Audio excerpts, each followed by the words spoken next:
All right, folks, I think we're back. We're going to try another internet source here. Eventually, we're going to get this thing right.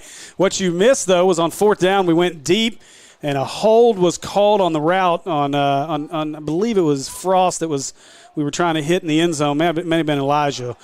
Big pressure in the backfield there as Worsham is swallowed up back at the 15-yard line. But the hold resulted in a first down for the Hornets on the 15-yard defensive holding. So that put the Hornets inside at the 15-yard line. So a new set of downs. A big run by Worsham gets us down inside the 20. So we're back in the red zone at the 18-yard line. And it'll bring up a second down here in about 8. Turn the volume down.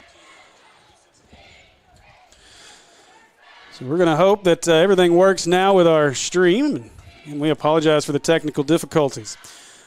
Now Bjork looking left, back to his right. Wanted Newell, and it was tipped away. A great play by Goins. As he had Newell, who was trying to leak out and just couldn't quite get it to him. Bjork, he put some touch on that one, just a little bit more air underneath it. It was close. It was almost a really, really good ball. Yeah, give Goins a lot of credit. He was able to get up and save a touchdown. He's a big, tall kid, too. It was going to take a lot of air to get it over him. So another fourth down. It's going to be 4th down and 5 here. Hornets are going to go for it again.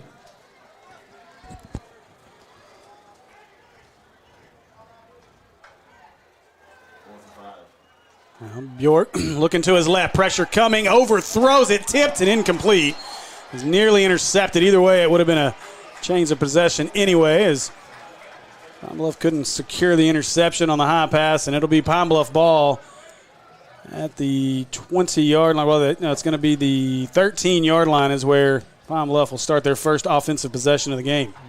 Pine Bluff just kind of sold out to bring pressure there. Maybe even sent 2 guys through one gap. Tough to block schematically as an offensive line.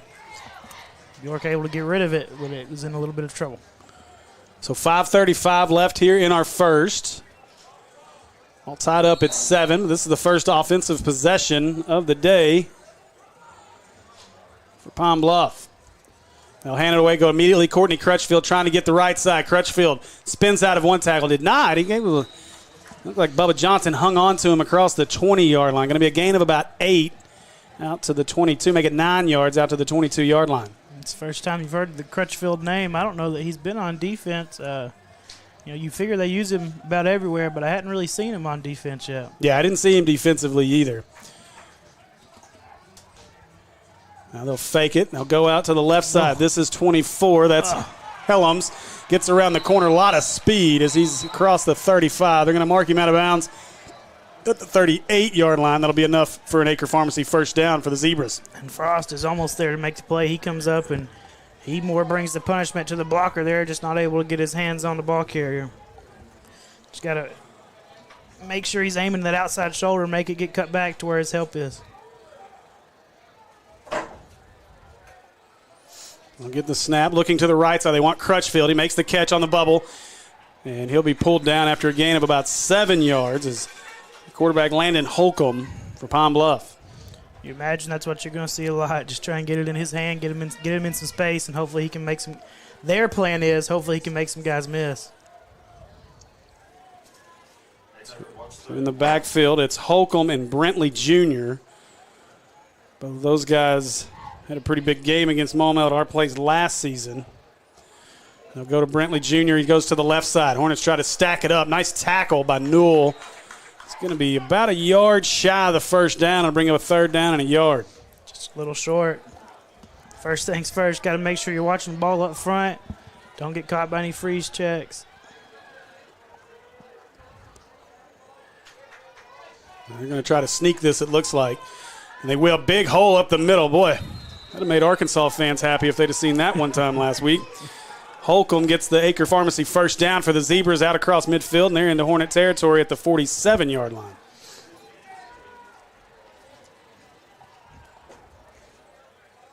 Quickly on the ball are the Zebras. Holcomb gets the snap, fakes it, going to look left, almost intercepted. As that was number 20, Jonathan Williams, who probably would have been to the house with that one if he could have brought it in. Yeah, really good play there by your inside backer, getting his hips turned, finding that route, and getting underneath it to get his hand on the ball. It's about textbook right there for an inside backer, getting under that little hook. And that's a big play on first down. So far, Pine Bluff's been real successful on their first down plays. Now to get them in a 2nd down and 10 here. Holcomb's got it. High snap brings it down. Looking to go deep. Wants Crutchfield out there. Crutchfield trying to run under it. He couldn't quite get there. Hard to overthrow Courtney Crutchfield, but they did. You got to put a lot on it to overthrow a guy like that. But Maumelle's got 3 guys back there. Obviously, we know that's a weapon. But sometimes when a guy just run by you, it's tough. So big down here, 3rd down and long. And I think we do have a PI roofing penalty on the field. And I think it's going to be against Pine Bluff. Might be a hold. Let's see what the Hornets want to do here. Right there in the it middle, is a hold, yeah. So the Hornets will take the penalty, so it'll still be 2nd down. The penalty flag was dropped way back at the 48-yard line. And they're going to walk this one all the way back to the 42. About the 42.5-yard line. So it'll be 2nd down and 20 for the Zebras. And you talked a little bit pregame about some offensive line struggles for Pine Bluff. And with our D-line, if we can get some pressure, cause them to make some mistakes, that'll be big.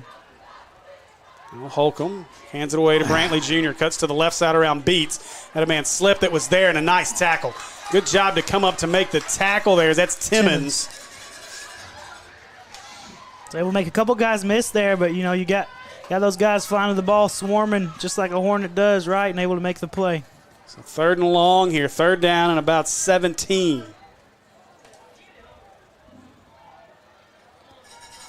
Showing pressure up the middle, see if they drop out. Holcomb's got it in the pocket. Comfortable, throws it back over the middle and dropped. Oh, boy. Talk about not being able to overthrow that young man. You don't see Courtney Crutchfield drop him hardly ever. That would have been a 1st down for Pine Bluff and probably a lot more. And instead, it's 4th down and 17, and the punting unit coming on for the Zebras. You'll take it when you can get it, though. We'll take any break we can get, absolutely. And I'm not sure exactly where he dropped it, but it looked like he still would have had to get a few yards after he caught it. Yeah, I think it was right around the 40 where he dropped it at, but he looked like he had some room to run after. So either way, it's going to be Hornet football barring a fake here. Can't see the number on the punter. So there's a 9 in there. Snaps a little high. Beats nearly got it. Had to kind of check himself up. Frost points it out. The ball's going to take a Pine Bluff roll inside the 20 and going to be grabbed at around the 15-yard line, and that's where the Hornets will start their possession. 53, James Into looks to be the punter for Pine Bluff, 53. We talk about Pine Bluff a lot. Obviously, a very strong team last year. Made a great run. And they're one of the favorites in the 5A this year. Obviously, you can't talk about the 5A and favorites without talking about Parkview and what they've done so far this year. It's a race to see if anyone can catch them at this point in 5A. They proved that by ending the 54-game win streak of the Bryan Hornets. And so Parkview's obviously up there. Shiloh Christian, another very strong program. Mills is a team to talk about. Robinson, and as well as this Pine Bluff team. So 5A Central's very strong. Maumelle trying to just find their way through the seedings here. Worsham got some trying to get the outside, had it, and Pine Bluff stacks him up, pushes him out of bounds for no gain here at the 16-yard line, maybe a yard on the play. Yeah, Pine Bluff just had a lot of guys out there on the edge, able to make the first one miss, but it's tough to make 3 guys miss. So maybe a yard on the play. So now Worsham will go back to the backfield. He'll join Andrew. Cato Hunter into the game at wide receiver here on the near side of the field. Fake it to Andrew over the middle. Got Frost. It tips out of his hands. Frost couldn't bring it in. And that'll bring up a 3rd down and 9. It was a pretty good ball there. It was going to be a tough catch. He had a guy on his back hip, but pretty good ball there by Bjork. Really good read. Yeah, a game like this, you need that one. Sublet will come out as Hilliard will replace him.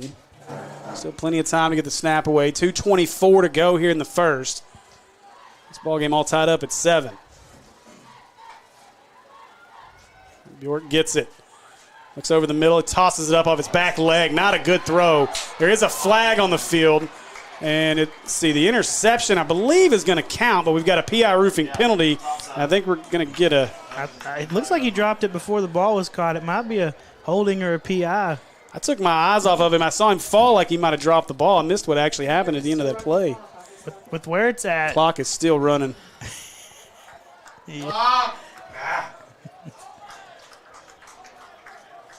So it looks like the penalty was on the Hornets. And your clock is still running under 140. I think the officials have finally figured it out as they're trying to get the attention of the press box. The press box finally wakes up. We lost 20 seconds? More than that? 30? Wow, 35 seconds off the clock. Now we've got a discussion between our officials. Penalties against us? I don't know. I missed it. I didn't see what he called. Looks like it. Now we have an ineligible man downfield. That'll be declined. And so I guess they did say it was a good interception. So the ball was intercepted by Pine Bluff. They reset the clock to 1:55. Still starting sharp. Kelly, you said 2:15? Yeah, 2:13.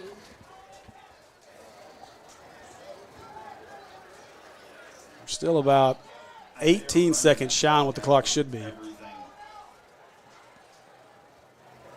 Now we've got another conversation between our white hat. Looks like might be he's on the headset telling him they get better figured out up front. Yeah, and I think you're right. I think that is what it is. They're trying to get the attention of our press box maybe.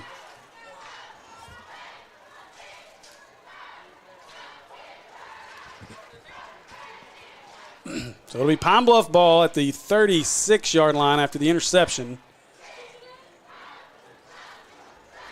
Now, you've never heard of it. Could you throw a penalty on the home team if they can't get the clock right? Seems unsportsmanlike to me.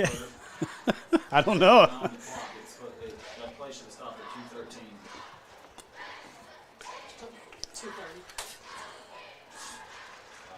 2:30. Oh, wow. Now we got 2.5 minutes, so we just. We're going to even it out one way or the other, I guess. Now we've got a long discussion here between coaches and our official. We've got several other Pine Bluff coaches out on the field.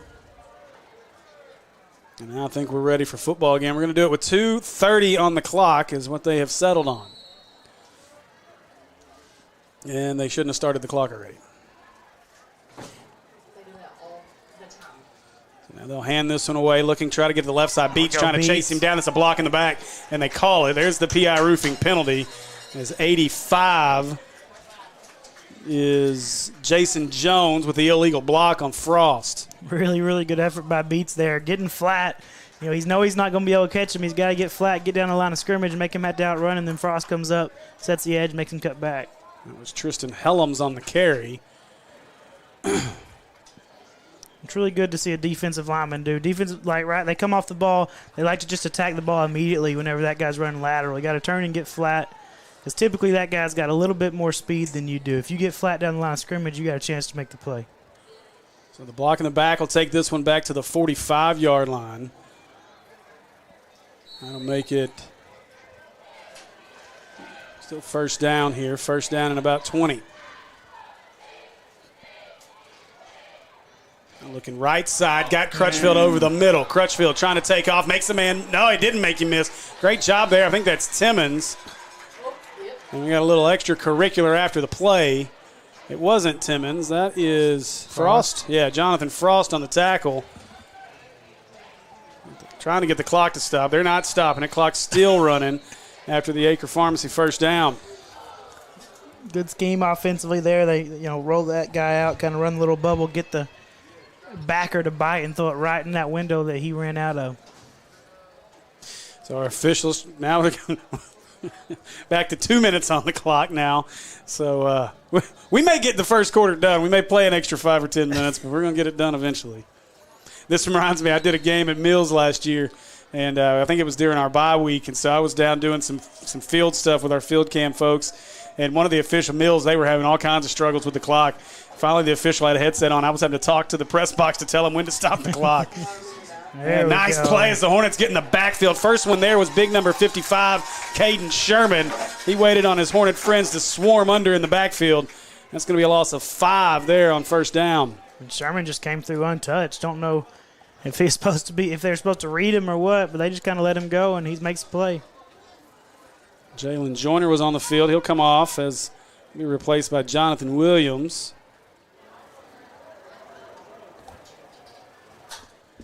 Second down and 15. I can't trust that scoreboard either on down and distance. Oh, high that was snap. high snap. Going to be pulled down by the back. Trying to get the corner. A lot of speed. Got a hole. We got a lot of flags on the field, though. That'll be a touchdown for the moment. Well, we got something going on the sidelines over here. Another penalty is, I'm not sure who that was. They tried to block all the way to the wall. Now we've got all kinds of laundry. So they missed a hold early. Didn't throw a flag on that one. They threw a flag on the hold later down the field. And then you had a guy that blocked a guy out to the concrete wall over there. And I wouldn't be surprised if they just call a penalty on the Hornets just because they were the second guy. Yeah. Well, I think either way we're going to get just offsetting penalties here unless – because you've got laundry all over the field right now. You definitely had the hold back here at around the 20-yard line. And then whatever the extracurricular was over there. It's funny because had the other flag not been thrown, our official would have never known there was a touchdown because he was down there at the pylon watching the blocking as the guy was stretching for the end zone over here. Yeah, the original was holding. That was Brentley Jr. who came up with the errant snap, found a seam. Coach Maupin's, we got both head coaches out at the 15-yard line talking to the officials. Bluff's coach has done turned around and walked away from the officials. I think he's having a conversation with his team. Maupin's going to do the same. It's one of those speeches, just make sure you keep everything under control, emotions under control. Just had a guy that maybe blocked a little bit too long, but. So we got a hold. It's hard to get the calls now, and we got an unsportsmanlike on Pine Bluff as well. So they did call it both ways. Unsportsmanlike on Maumelle. So you had a hold on Pine Bluff and then an unsportsmanlike on each side. It's hard to see that since we're in the visitors' press box and our white hat looks at the other press box. Now, correct me if I'm wrong here, Tyler, but this should just all be offsetting. Yeah, that's how, yeah. The main thing is just the unsportsmanlikes towards each player. So just replay it. Like it didn't even happen. The holding will count? Offsetting. Okay. So we will. But the holding count because it was before. Okay. They didn't step it off. They're not though. stepping it off. Yeah, they're going to keep it at the 26-yard line. So it's second down and 15 all over again. Holcomb's got it, drops back, wants to go left, looking to throw. Right there, Newell's got it. Newell picks it at the 15. He was waiting on it. Across the 30, 40-yard line. Going to try to beat Holcomb around the corner. Holcomb going to throw him out of bounds inside the 40, and the Hornets get the turnover and a big play by Elijah Newell. Yeah, great play. He gets in that hole. We got a flag back here. I guess they're going to call a hold, and I don't know who they're going to call it on. It wasn't on Beats. It should not have been on Beats. Beats got in front of him. It's going to be a blindside block Okay. is what it's going to be. Yeah, that's going to. I was looking at the replay or the delay over here. I replayed it too. Yeah, the Hornets are going to get hit with a. I was going to say Beats definitely got in front of the guy. Yeah, you'll see it right there. I think that's Yep. what they're going to call is that blindside block on the way back up the field. That'll get you 15. I hate it. It's a, we grew up with that's football. Yeah. I mean, and I get they're trying to take the. You want a guy to be able to protect himself when he's hit, and he can't protect himself if he doesn't see it coming. But my argument to that is keep your head on a swivel. You're out on a 50-yard or 100-yard football field. Yeah. Keep your head up. Make sure you're looking where you're going. And I guess, going back to that penalty, I guess they're saying the unsportsmanlikes happened during the play. Mm-hmm. The play wasn't over yet, so they all happened. If the unsportsmanlikes happened after, then you would have got the 10 yards for the hold, then offsetting. But if it all happened during the play, then you just replay the play. Well, either way, after the PI roofing penalty, the interception counts. It'll be Maumelle ball, but instead of being in Pine Bluff territory way down at the 40-yard line, it'll be Hornet ball in Hornet territory at the 22-yard line. And that costs you about 30, 40 yards. So 58 seconds to go here in our first, and see if the Hornets can get the running game going. Maybe 58 seconds. Yeah, well, that's what the clock says. Who knows how many times we'll reset it. Sublet the motion, man. They'll give it to Worsham. Worsham tried to go behind him. Instead, cuts outside. Nice move. Worsham's got some room. Going to be knocked out of bounds by Goins. We got a collision between Goins and Michael Candler over here on the sideline. And Goins hops up, gets back out on the field. Cooler heads prevail. No issues on our sideline. 52 seconds to go in the first. Goins just falling down, and Candler, if he's not already, he might want to be a high jumper on the track team because he got up there. Good run. Almost had a hold on the right side. Just got to make sure you keep those hands inside, stay off the shoulders. That was enough for an Acre Pharmacy first down. Bjork keeps it, throwing, wants his man, wants Newell. Newell trying to run it under it. Ball wouldn't have been catchable anyway. It was out of bounds. So second down and 10. Newell needs a break. Yeah, it's going to be a tough ball. They got that one high safety coming over the top. You'll have to put that in a perfect spot. Bjork at least put it in a spot that if there ever was a chance, it was just going to be his guy that could get it right there by the sideline. But it's going to be a tough one to complete.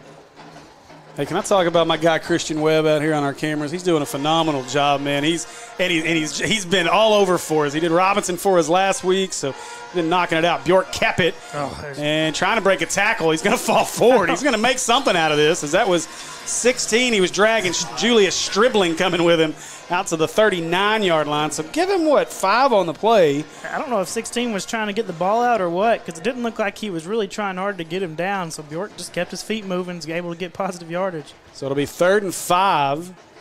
Bjork hustles, trying to get his guys set. Now looks across. Looks like Bersham's going to be content to go to the second quarter with this, and they are.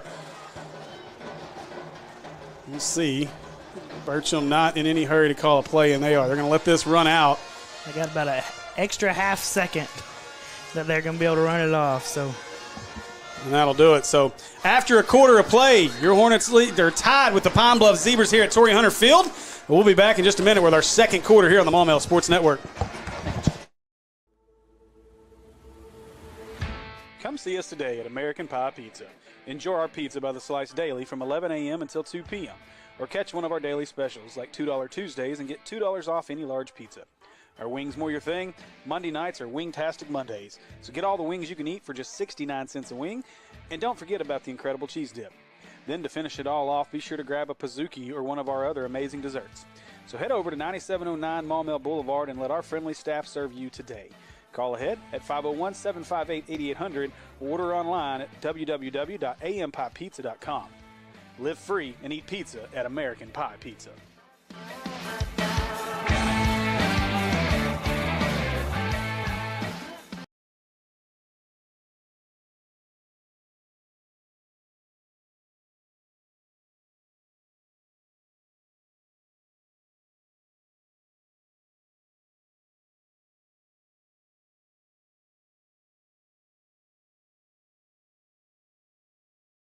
All right, we are back here at Torrey Hunter Field on the campus of Pine Bluff High School, and Hornets looking to convert here on a 3rd down and 5, or is that 2nd and 5? I didn't forget. Okay, 3rd and 5, yeah. You can't tell by looking at our stick. It's different every time, with how their numbers are, how they've got them on there. Yeah. They got about every guy, all but 4 guys up on the line of scrimmage. There you go. Now they got to get one. Well, Bjork gets it. Looking left, he had Hunter. That's where he goes. A long throw. Hunter makes the catch, fumbles it, picks it back up at the 40. He's going to get just a yard out of the play. I want to see Andrew get that throw there quicker. He kind of hesitated. Cato ran a decent route out there to get close to the sticks, but the throw was so late and long that Cato had to come back for it. Yeah, that's one of those balls. That's one of the longest balls the quarterback has to throw from the opposite hash to the sideline. It takes a lot of arm strength to get it there, especially on a rope. They'll get Newell back in the game here on this 4th down play. It's going to be 4th and 4. Hunter will sit. Let's see if the Hornets can convert. Showing a blitz here as they got a linebacker right in the middle of that A-gap. They won't blitz. They'll back out of it over the middle. Newell couldn't get up for it, so we can get a flag. Begging for it. No flag, as that was 14 is Perea Little was all over Newell. Ball falls to the ground, and it'll be Pine Bluff football at the 40-yard line. If it was going to come from anybody, it was going to come from this guy in the back, had that left arm on the back shoulder of the intended receiver.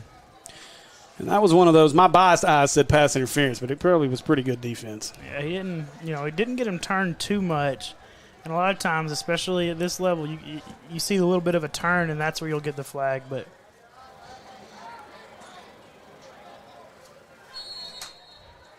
somebody asked what the Hornet record is. It is 2-1, 0-1 in conference play. And they'll snap he did this turn a little bit. Hand it up the middle, maybe 2 yards on the play. That was number 20, Tarek Hayes. Just saw the replay on that pass, and he definitely did turn a little bit. Should have been a flag there. So it wasn't just my biased eyes. So 2nd down and 9.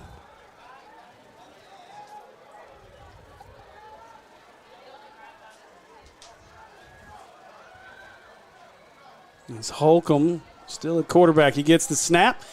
Hand it away up the middle, and the Hornets plug it up. Great job by the defensive line there. They'll stop him for no gain. It'll be 3rd down and 9. The defensive line holding blockers up. Jonathan Williams able to come through and make the tackle.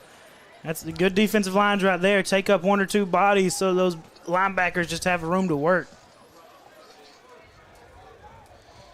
Inside linebackers love a good defensive line. So 3rd down here and about 9 to go for the Zebras. Hornets showing blitz. They're going to bring it. Big pressure up the middle. It was picked up by Pine Bluff. They're going to go deep, trying to hit Crutchfield. He's got it. Touchdown Zebras as Crutchfield beat Barham on the touchdown play from 39 yards out. And Pine Bluff takes their first lead of the evening. Yeah, it's one of those whenever you send a stunt, send a blitz, you got to get home. You can't give them that much time because when you do give that much time, people are going to be able to come open. Just couldn't get there. Picked up pretty good by the Pine Bluff O-line.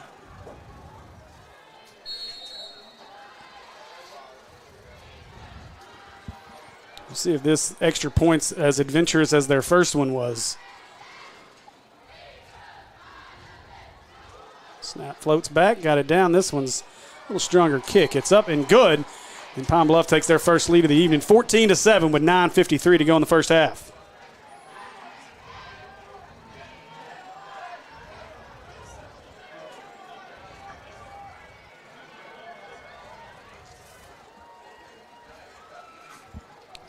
Hornets need to respond offensively here. We've had some nice chunk plays. We've been able to get the ball down the field. We've just been kind of bogged down on 4th downs a couple times here the last 2 possessions.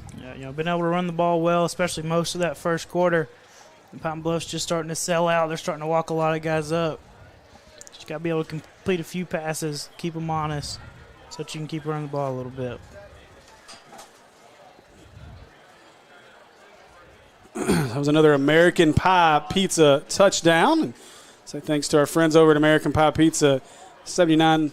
No, I'm sorry. Hang on. Let's make sure I get that right. I should know this like right off the top of my head, though, at this point. But go see our friends at American Pie Pizza, 9709 Maumelle Boulevard. Call them at 758-8800 or visit them online at ampiepizza.com. So set for our Ackles kickoff here. That is Pine Bluff kicker, number 39. Hornets up man makes the catch just across the 30-yard line. He'll be taken down at the 32. That's where this drive will start for the Hornets. 39 is Macklin Heisler, the kicker. It's like Barham was the up man that said we'll get a few yards on the return there.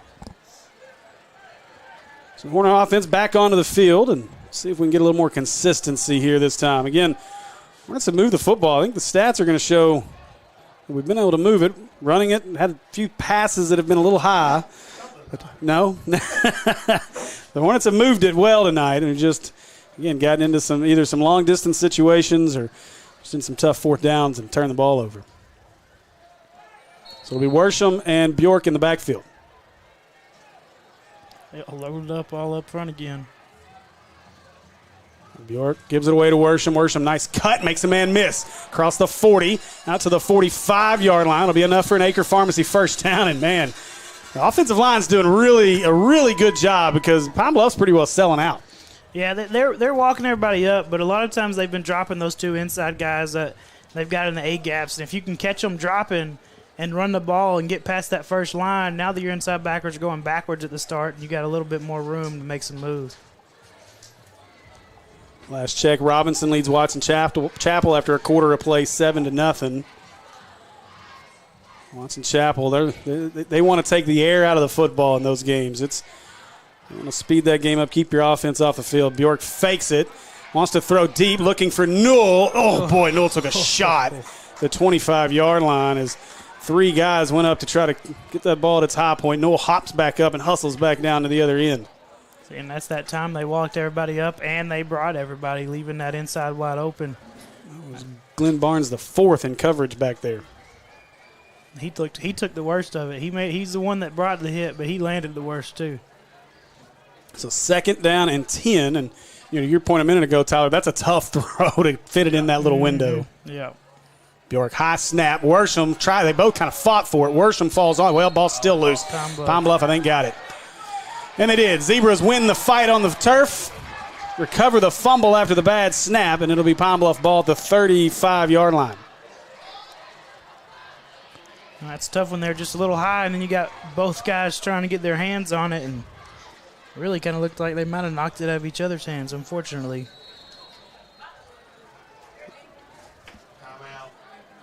I know we got a timeout by the Hornets after that play, and this is one of those moments where I think Maupin going to step in there and just try to calm his team down, let his defense know we need to stop here, but go back and get it back. But obviously, this is where when you have a young team that you've really got to stay engaged with them. You don't want these guys to kind of get frustrated and let go of the rope. This is a really good Pine Bluff team.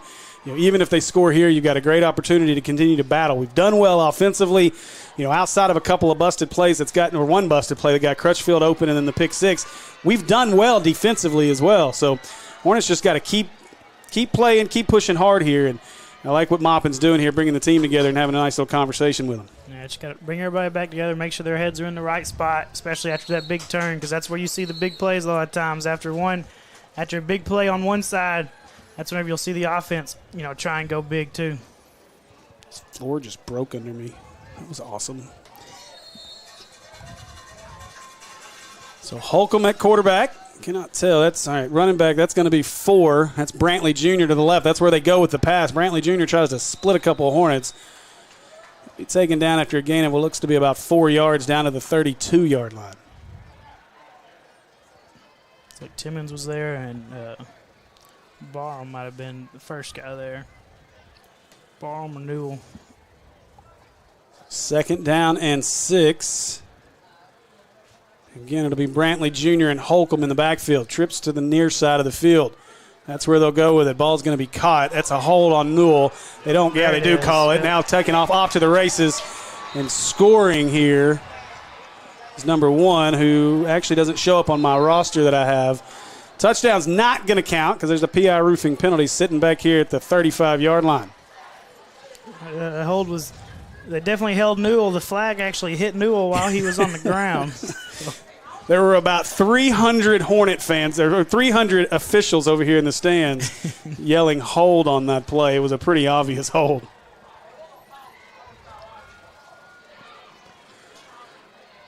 So that'll bring the touchdown back. And got to be careful throwing them flags at people. Remember, we had a guy about losing an eye in the league a few years ago on something like that. And then you also got guys in the league that you throw it at them, they take it and they throw it into the stands. Or they do the Travis Kelce move we saw on national TV a few years ago. We can't recreate that one for you. So now you got them behind the sticks a little bit. It's a 2nd and 16 here.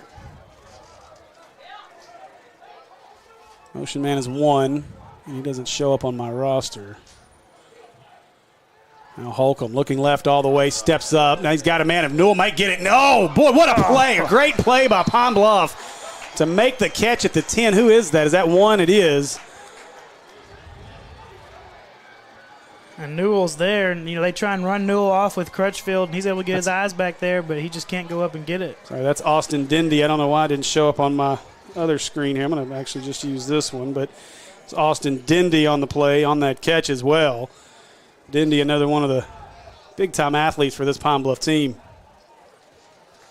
It's another Acre Pharmacy first down as they're down to the 10-yard line. It'll be 1st and goal.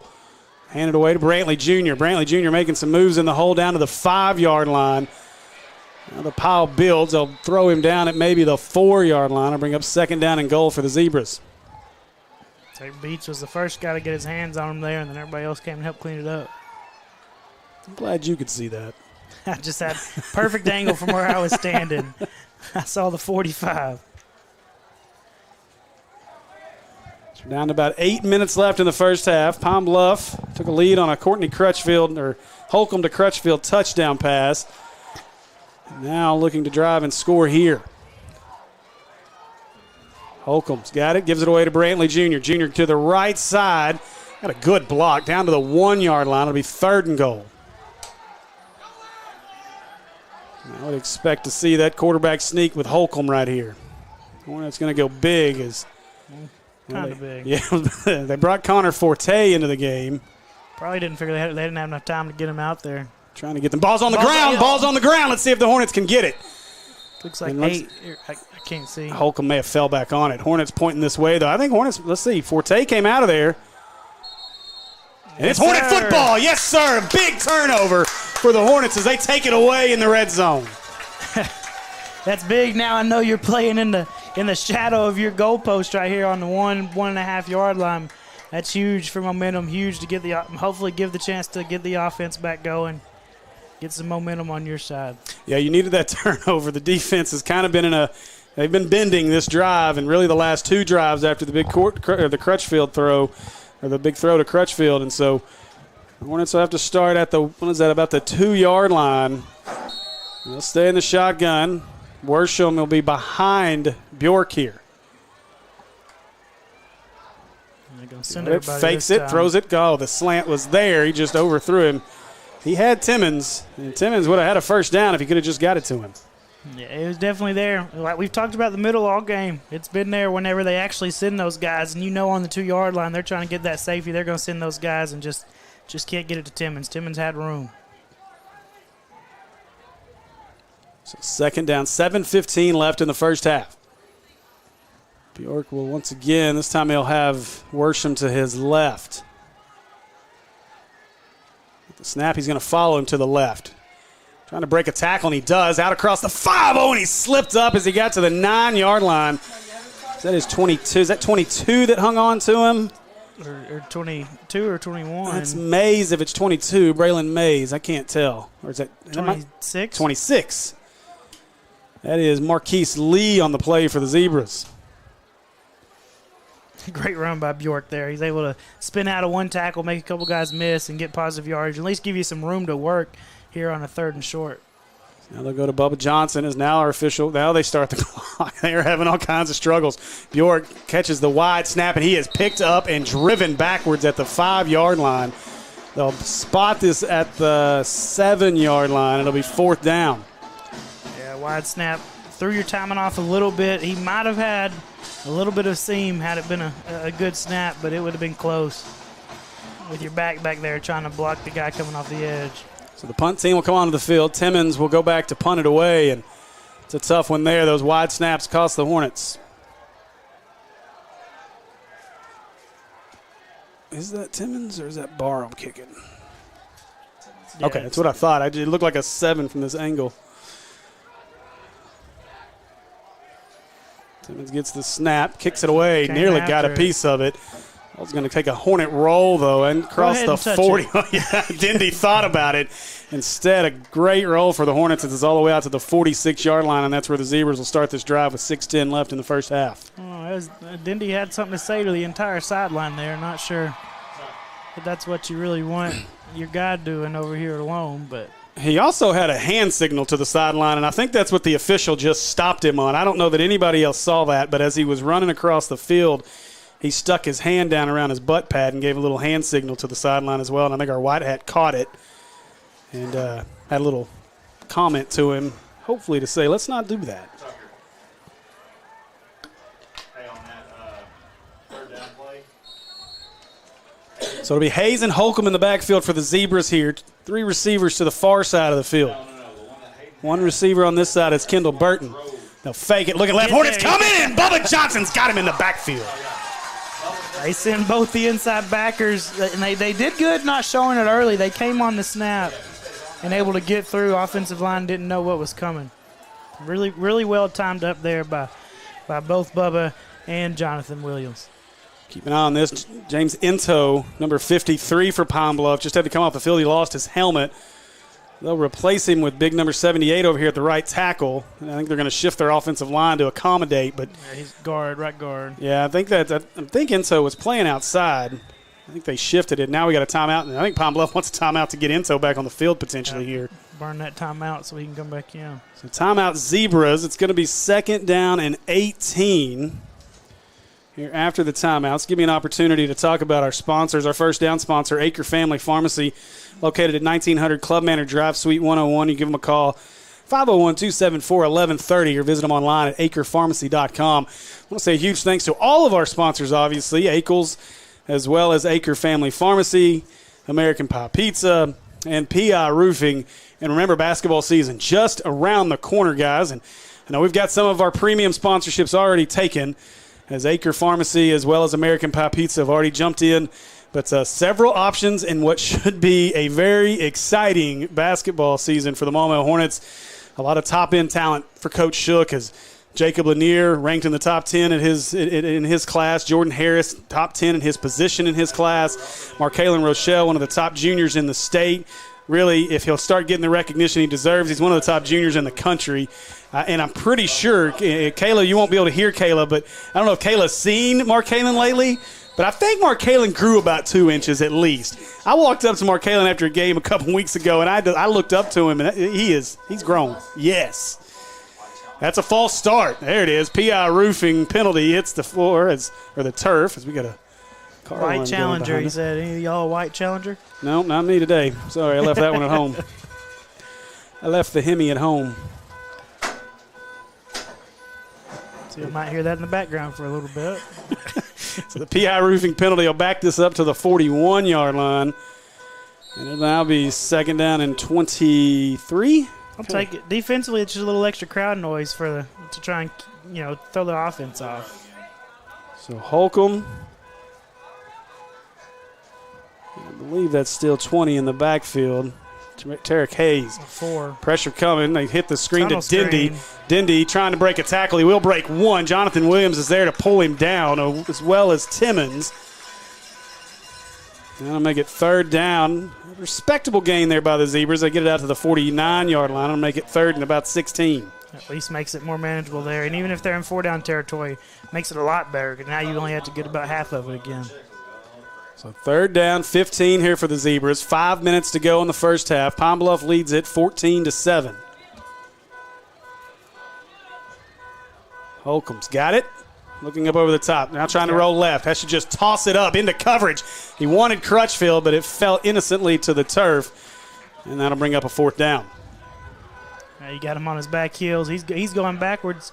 He's bailing about as much as you would on a screenplay. Not able to get much power whenever you got to be doing that. They will bring on the punt team. And again, the Hornets, this was something talking with Coach Moppin in the preseason.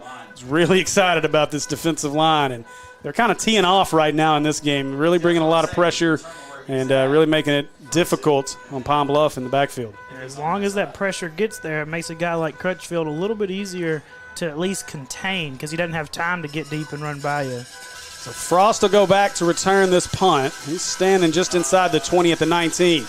Hornets coming, Newell nearly got it. Good punt. Frost calls for the fair catch, and he'll make it at the 23-yard line. And that's where this drive will start for the Hornets with 4:44 to go in the first half. Steve, I'm going to be honest with you. The punt returner is one of the most nervous I've ever been coaching football, especially because I'm almost with PA on that one, where you just don't return it because there's so much that could go bad. Yeah, it's a nerve-wracking play. I mean, I don't care how good of a hands guy you have back there. You're going to find yourself concerned. Poor Bevel over here. He's already got a headache. That probably was not helping at all. All right, so the offense back on the field here from the 23-yard line. Bjork, that's Worsham with him in the backfield. That's where they'll go with it. Worsham, nice hole. Worsham's going to drag a man with him out across the 25 to the 27-yard line. Yeah, that was a weird by their front. We know they've walked them up. They've walked them up ever since that first possession, but they walked up their backers and tried to run a stunt. I don't know why you would do that. And they'll go with, again, quick RPO. Timmons, it's tipped up in the air. This ball's going to be intercepted. Picked off by the safety. Now looking for room to run, going the other way, going the wrong way, backing track. It's a good job there not to get the illegal block. Instead, it's going to turn into a good return for the Zebras. That's Bjork who actually makes the tackle at the 35-yard line. And, boy, the crossing patterns have really, really been a struggle for the Hornets tonight. And unfortunately, they've been there the whole time. It's just a matter of completing them. But like you said, that block by 16, that's exactly what you're supposed to do. And I thought he was loading up to get a 15-yard penalty, but he did exactly what he was supposed to do. Give him credit there and the coaches credit there for, not taking the highlight play. That's going to get you 15 and just getting in the way. So that was Kayvon Stringer with the interception. So Pine Bluff's got it again. The defense going to have to come out and get some work done once again. Barham comes off the field. He looks exhausted. Hornets run Frost on late at the safety position. Snap it and fake it. The ball's on the ground, and Holcomb falls down on it. And again, the defense in the backfield. It's Joe Mason back there making life hard on this Pine Bluff backfield. Yeah, they're letting the quarterback actually read that, and if you're the quarterback, you got to know exactly what you're going to do with it, and you've got to pull that out if it's yours, because the running back, in his mind, it's his ball, so he's going to run with it. So quarterback, you got to have a hold of it, and he just held on to it too long and wasn't able to get it all the way out. 2nd and 14. Holcomb, he wants to go deep, throws it deep. Oh, Dindy's there. Oh, boy, tough play there. I think it was Worsham who turned the wrong way, got himself out of position. Dindy comes down with it inside the 15-yard line. That'll be enough for an Acre Pharmacy first down for the Zebras. Man, it was a tough break there. I thought we were in position to make a play on that one. Yeah, a couple guys there, just a good ball. Good ball that caused the defensive back to get turned around. Cato Hunter, I think he's I'll get to that in a minute. They'll hand this one to Dindy on the jet sweep, trying to get to the left side. And a good job. Is that Jonathan Williams out there on the tackle? I think Williams on the tackle, and I think, is it Frost that was out there stringing it out, maybe? It was Frost. You're right. Yep. Yeah, I mean, Frost, thinking back to Batesville, Frost was really, really good on the edge, not letting it get outside of him. And he helps make that play by stringing it out, not letting him get up, not letting him get by him and get north. I was looking at that matchup out there on the outside between Crutchfield and Cato Hunter. That's a matchup you typically see on a basketball court. See those two big old young men going at it out here on this Torrey Hunter field. It's quite an assignment for Cato. Holcomb, they'll give it away up. Holcomb kept it out to the right side, and the Hornets going to trip him up down to the 5-yard line. He's going to be about 2 yards shy of a first down, it looks like. 2 or maybe even 3. I think it's 3rd and 3. Yeah, so 3rd down here, 2:26 and counting left in the first half. An really important possession here for the Zebras and the Hornets as well. Pine Bluff's going to get the ball to start the second half. Really don't want to be down 2 scores going into the half here. So 3rd down and 3. It's Holcomb. Keeps it to the right side. Touchdown Zebras as Barham came up, tried to deny him the end zone, and Holcomb ran right through him for 6. And with 2:01 left in the first half, Pine Bluff extends their lead out to 20-7, barring our extra point. Back-to-back keeps by the quarterback. Selling out to stop the run. He times it pretty good, pulls it, gets out of there on the backside.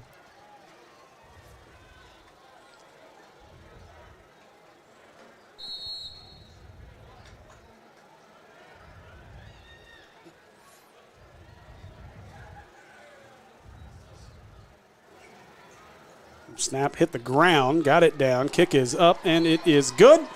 And with 1:57 to go in our first half, Pine Bluff leads 21-7. You still got just under 2 minutes, right, to go on. You can tack one on here to keep it a one-possession game for halftime. That'll be huge. And again, the offense has done well. We just hurt ourselves. I mean, I'm going to code 3 turnovers, I guess, now, right, here in this first half. And that's been tough. You've had open guys, just a couple of them, you've hit them and just hadn't been able to catch it, popped one up, turn into turnover. It's just tough. You got to make sure you get the ball in a spot that it can be caught. And this would be a huge confidence booster for the offense if you can, and really for the defense as well. The defense has played well. They've just been put in some bad positions a few times. So this is a situation where if you're Maumelle, if you can score here, really bring the spirits up of this team and give you some momentum headed into the half. It's offsides. They will stop the play as a PI roofing penalty on the field at the 40. So they'll back it up 5 and do it again. 30 for Pine Bluff. Got a little bit of a head start.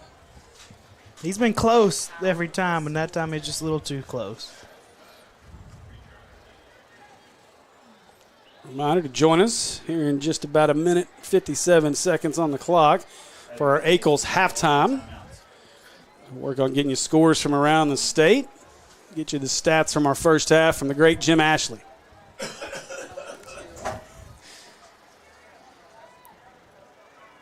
we'll try this kickoff again.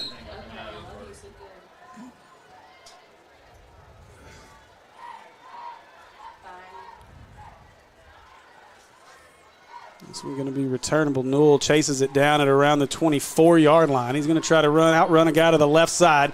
Inside, going to be knocked down at the 32-yard line, maybe the 33, and that's where the Hornet offense will take the field. Yeah, not a bad return there.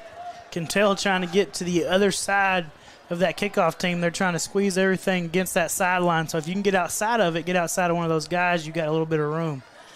So able to get close to the 35.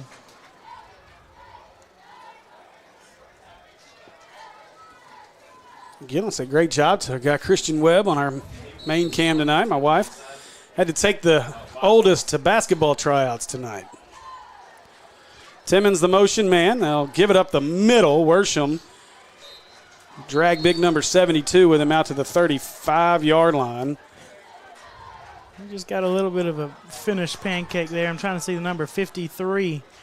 53 got his hands on the linebacker, and he didn't let that go by without getting something out of it. That's baby cakes. Now Bjork running the option, cuts inside. Nice move, trying to keep it. Hold on to the football. Good job by Bjork. Who's that, 15? 13. That is Leon Williams, who was trying to rip it out of there. We got an injured player. That's 72. That is big Danny Johnson, who's down back at the 33-yard line for the Zebras. That was really good by Bjork. He stayed patient. He kept in mind what he's supposed to do, and he didn't pitch it too soon because the defender played it pretty good, played in the middle of it, depending upon what his job was, obviously. But he's able to then get north, sell it a little bit to make him take that one step and get north and get those yards. You know, Tyler, I like I like what looks to be the game plan out of the Hornets, and it's really, not so much to take the air out of the ball, but really prove, that you can run the ball, that you can, kind of control the line of scrimmage in this ball game. I think they're doing a really good job of it. Just had some mistakes. It's in inopportune times. It's kind of killed some drives or, turned into turnovers. Yeah, they have. They've been really successful, running the ball for the most part. It's just a matter of being able to consistently do it and then complete those passes whenever you do take that a little bit of a shot. Bjork rolling to his right. Gets chased out of the pocket. Throws this one high to Worsham. And, boy, he's been high on a lot of them tonight. Our poor white hat's going to throw his arm out trying to get the press box to start the clock. Or stop in that case. Yeah. So 1:16 left in the first half. It is 2nd down and 10 for the Hornets.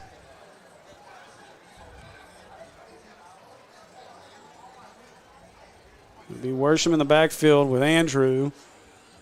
You'll have Timmons and Newell here to the near side of the field.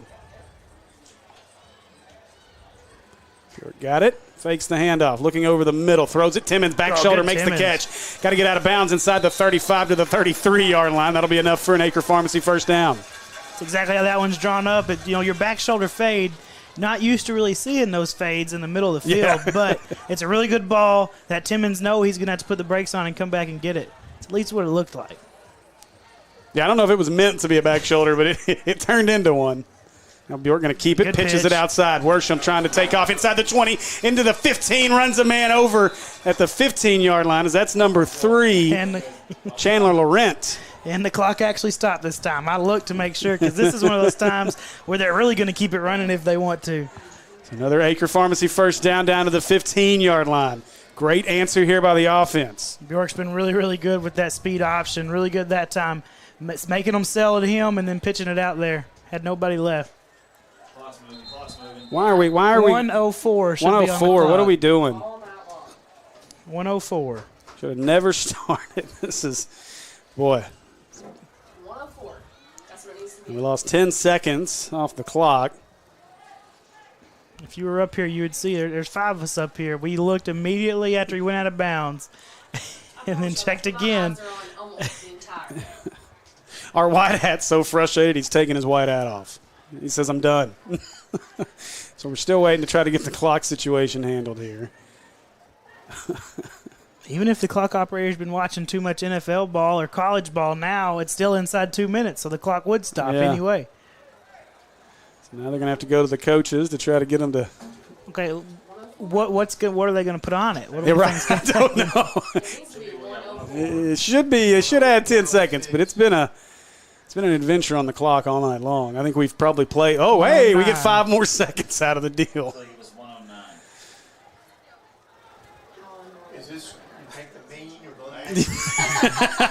Oh, they're going to run it down. Okay. It should be 104. Okay, we're going to split the difference at 106. I promise you we've played about an extra 7 or 8 minutes of clock here tonight so far in this first half.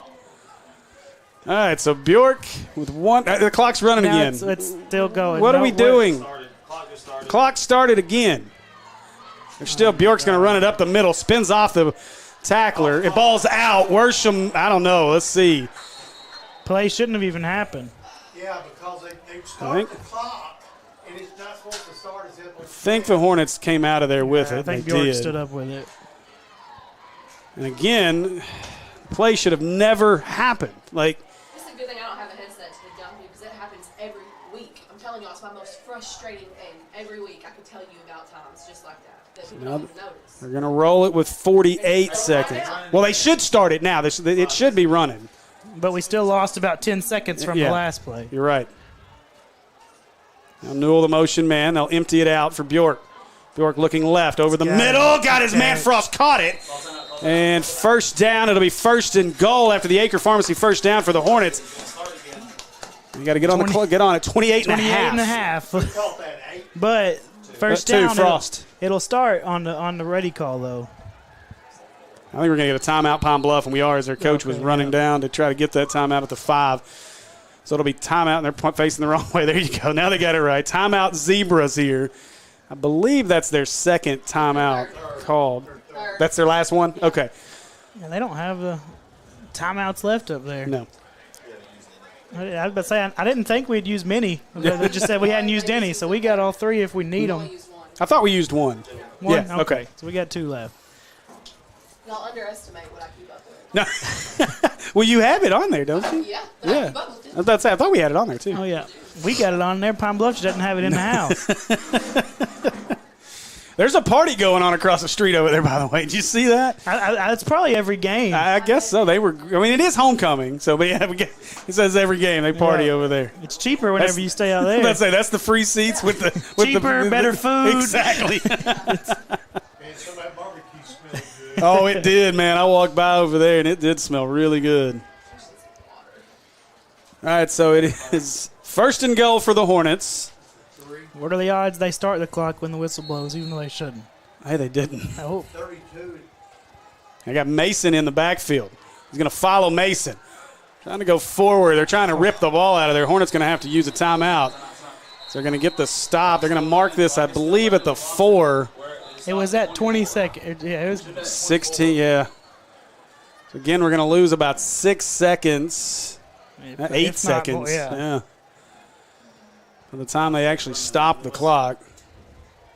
And that's what our white hat is doing. I think they're going to add some time here. Should be at 24. We'll see what they add. Ain't no telling. It'll be second and goal after the Hornet timeout. The Hornets trying to find their way into the American Pie Pizza touchdown zone. At some point, Pine Bluff's coaches not get tired of having to tell them to fix the clock and see if they can't get it right up there. Well, I tell you, that's what happened at Mills last year when I was down on the field having to deal with that. The coaches finally got on somebody up in the press box, and they got it figured out by the second half. But I got to shadow an official for an entire first half and radio up. So they're going to add 5 seconds. 21. So it'll be 21 seconds on the clock here. Second down and goal for the Hornets. Don't start it until the ball snaps. Hey, they got it right that time. Let's see if they can get it right twice in a row.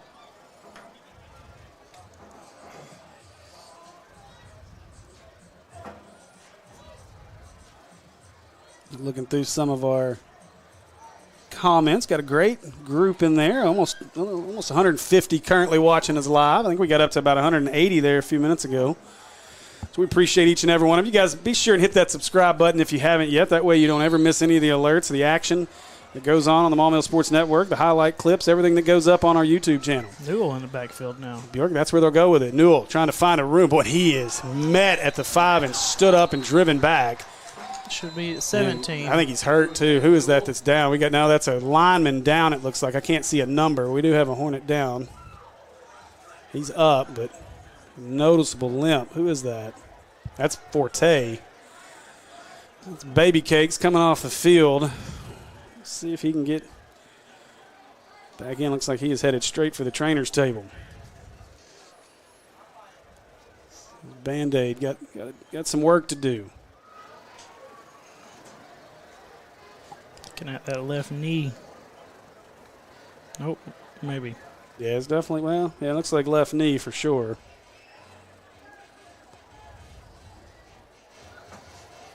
So now you are out of timeouts they've got 13 on the clock.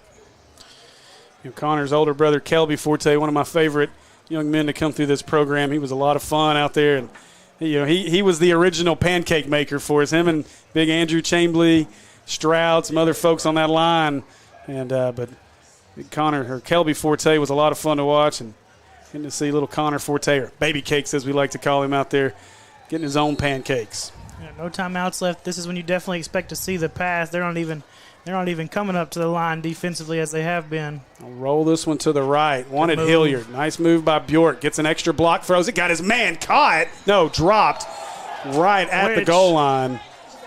And there is a PI roofing penalty. Yeah, I think we had a hold in the end zone there by Pine Bluff, or he got there early, one or the other. It's going to give you – either way the clock stops because it was incomplete, so 6.8. And that's one that you needed it, especially if there wasn't a flag. You needed it to be incomplete because he wasn't going to be in the end zone.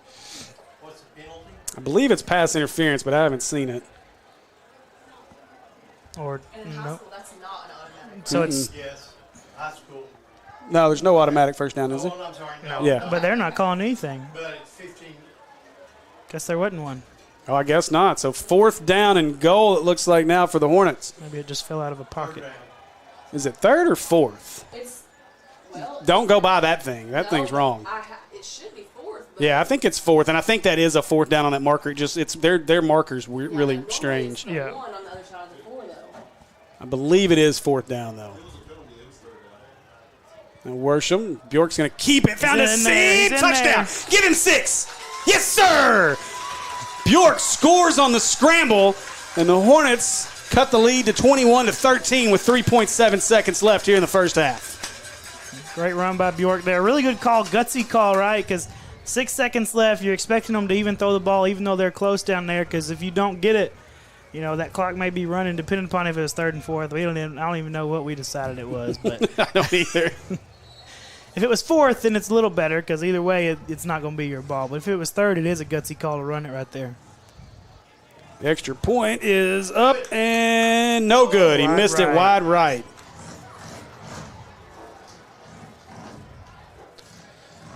So 21-13 now here with 3.7 seconds left in our first half. That's a big answer by the Hornets to get that touchdown on that drive. Huge to get it back down to one possession because we know Pine Bluff gets that ball back. And like we were saying before that drive, that's one of those opportunities where you really want to be able to go into the locker room with some momentum, and you're going to be able to. The defense has played so well in this first half. You had the busted play to Crutchfield that gave them a touchdown. You had the pick 6.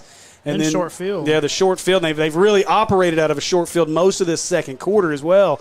And so give the defense a ton of credit. And I know from the defensive side of the ball, and I know Coach Maupin loves to see it, but from the defensive side of the ball, you got to feel good when your offense kind of picks it up for you. And those are those offensive possessions we've seen all night. It's just a matter we were able to complete a couple of those passes that we hadn't been able to complete in all our other series. So Hornets got to be careful here with the kickoff. You do have Crutchfield back deep. It'll be Crutchfield as well as Brentley Jr. They're going to run 25 back there. So it's also going to be Kendall Burton. So Crutchfield looks like he's trying to hide over here on the sideline at the 22-yard line. I would bet a lot of money they don't kick it left here. Yeah, definitely kick this ball right and on the ground. Crutchfield's just talking to Maupin. He knows it ain't coming to him. Now Crutchfield will work his way back towards the middle of the field. Again, reminder to join us for our Akel's halftime show. As now we're set for our Akel's kickoff here. Their American Pie Pizza touchdown on our last possession. Timmons, line drive kick. Okay. It's going to be picked up by Brentley Jr. Brentley Jr. going to try to run it up the middle. Waiting on him. And the Hornets will take him down at the 30-yard line. And that'll do it for our first half of play. After a half, Pine Bluff leads it here at Torrey Hunter Field 21-13. Join us for our Akel's halftime show here in just a few minutes. Akel's Flooring and Cabinets, we're pulling out all of the stops for the whole enchilada sale. Take advantage of store-wide savings. Carpet, Tile, Cabinets, and more. free installation and padding on all carpets. No interest for 18 months on flooring or cabinets. Sales tax paid.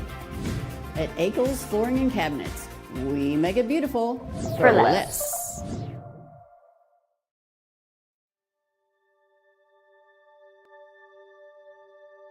Project Zero is a 501c3 nonprofit with one goal, and that is to have 0 kids in foster care waiting to be adopted. And we're hoping to have 0 kids waiting. That's our whole goal, Project Zero.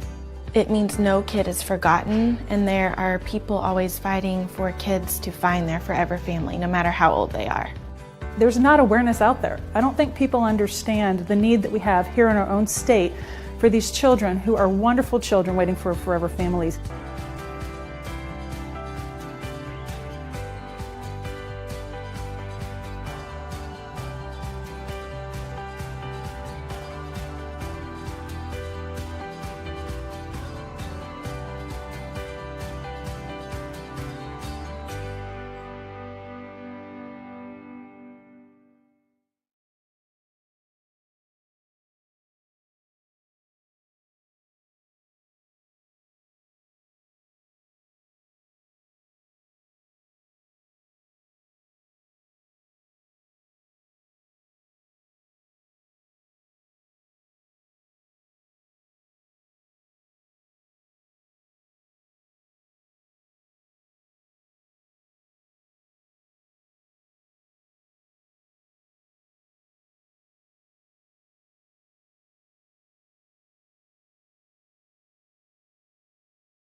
The schools participate.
All right, welcome back, folks. Here as we are on the campus of Pine Bluff High School in Torrey Hunter Field.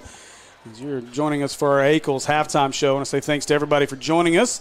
And it's been a fun one. We've got a few good games going on around the PCSSD Sports Network. West Memphis currently leads Sylvan Hills. Was that game in the third? Did you say that game was in the third? Third quarter, 30-7. West Memphis leading Sylvan Hills. Robinson, is that game in the second half as well? Is it almost a half? Okay, so 35-0. It'll be a running clock for the rest of that one over at Robinson as they lead Watson Chapel 35-0. But the game of the night right now is going on at Exit 3, right off of Dixon Road, and the Dixon Dynasty, as they like to call themselves. They trail at the half. Whitehall leads it 14-6 over the Mills Comets there at Mills. And so that could be an interesting game when you start looking across the landscape of the top 4 seeds in the 5A Central. And Tyler, what do you make of that score? Well, we saw Whitehall last week, and they looked impressive, right? It's no surprise that they're in it. What's a little surprising is the lack of scoring, right? We know Mills scores points. Mills puts a lot of points on the board, and Whitehall looked pretty impressive offensively last week too. So the biggest surprise is not so much that Whitehall's leading. It's just that there's so little scoring in that game. And Mills has been a second-half team. They've really kind of put things together in the second half of most of their games. Last week against Watson Chapel, led at the half 7-0, and then I think Achilles Ringo threw for almost 300 yards in the third quarter alone in that game. Probably would have thrown for about 400 in the third quarter if they wouldn't have had 3 50-plus yard touchdowns called back due to penalties. But it looks like, just watching the last possession there for Mills, looks like Whitehall is just backing off in coverage and forcing Ringo to try to beat him with his legs, and so far he hasn't been able to. So it's going to be curious to see how the second half goes in that one. And then you were saying, looking across some of the other scores, said PA's up 28, or Christian's up 28 right now on PA. PA's down 28, yeah. That's big. Obviously, PA very depleted.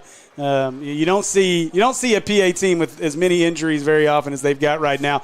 I know Jackson Cobb he's been the story of the state right now. He's playing in some kind of makeshift cast thing that the Bowen and Heffley folks made for him after having surgery early in the year. Obviously, they lost Jordan before the season started as he moved to Nashville.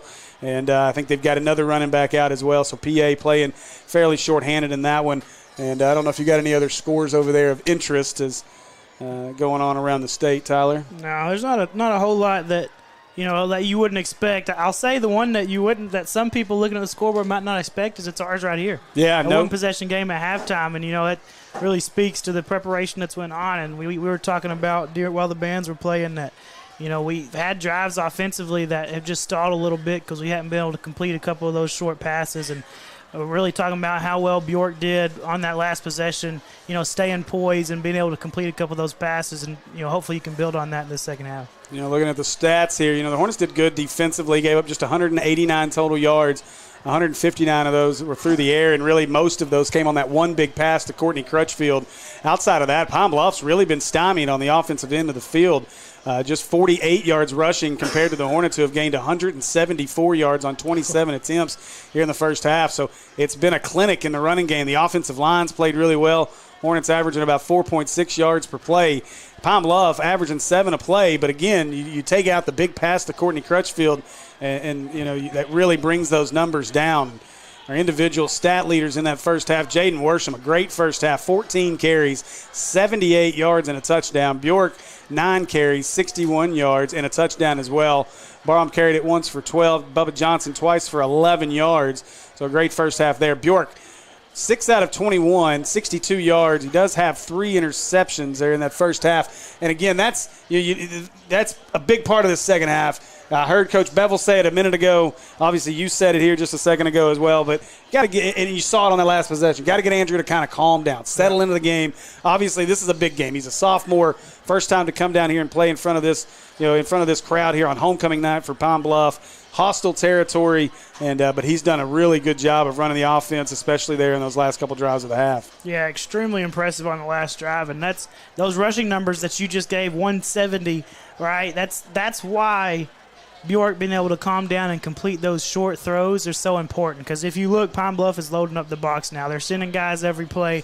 They're trying to sell out to stop the run, and if Bjork can just keep them honest by completing those short balls, it's going to open up those running lanes again, and you're going to be able to keep You look at the other side of this, Pine Bluff, Marquez Brentley, 5 carries, just 12 yards in the first half. Courtney Crutchfield touched it once for 11 yards, and then Holcomb, the quarterbacks, carried it 6 times for just 4 yards in that first half. Holcomb 8 of 12 for 159 yards, a touchdown and an interception, and then Courtney Crutchfield led the way with 3 catches for 69 yards and a touchdown, including the 38-yarder.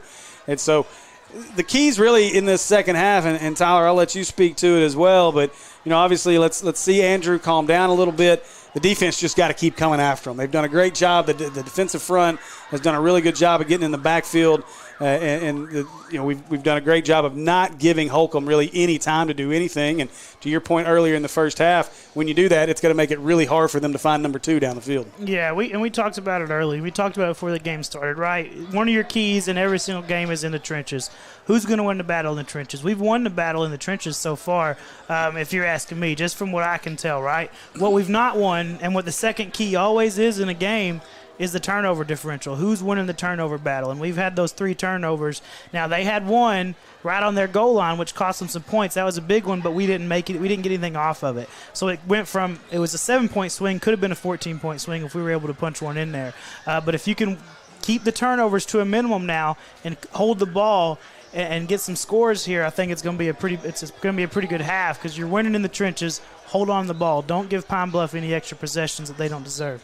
And you look at it in the first quarter, you kind of break it down quarter by quarter. In the first quarter, the Hornets really kind of dominated things until the pick 6. It was 7-0, had the onside kick.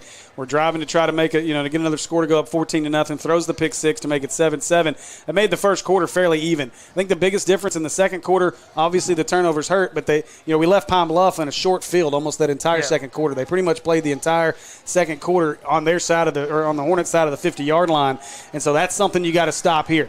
Really, it'd be key to see this defense come out and get a nice 3-and-out to start the second half, get the ball back, and drive down and try to tie this thing up. So we're excited for the second half here. We're about 1:30 away as both teams have made their way back out onto the field and getting loosened up. We're just about set for our Akel's kickoff. And while we're waiting, I'll talk about some of our sponsors. Our touchdown sponsor, American Pie Pizza, located at 9709 Maumelle Boulevard.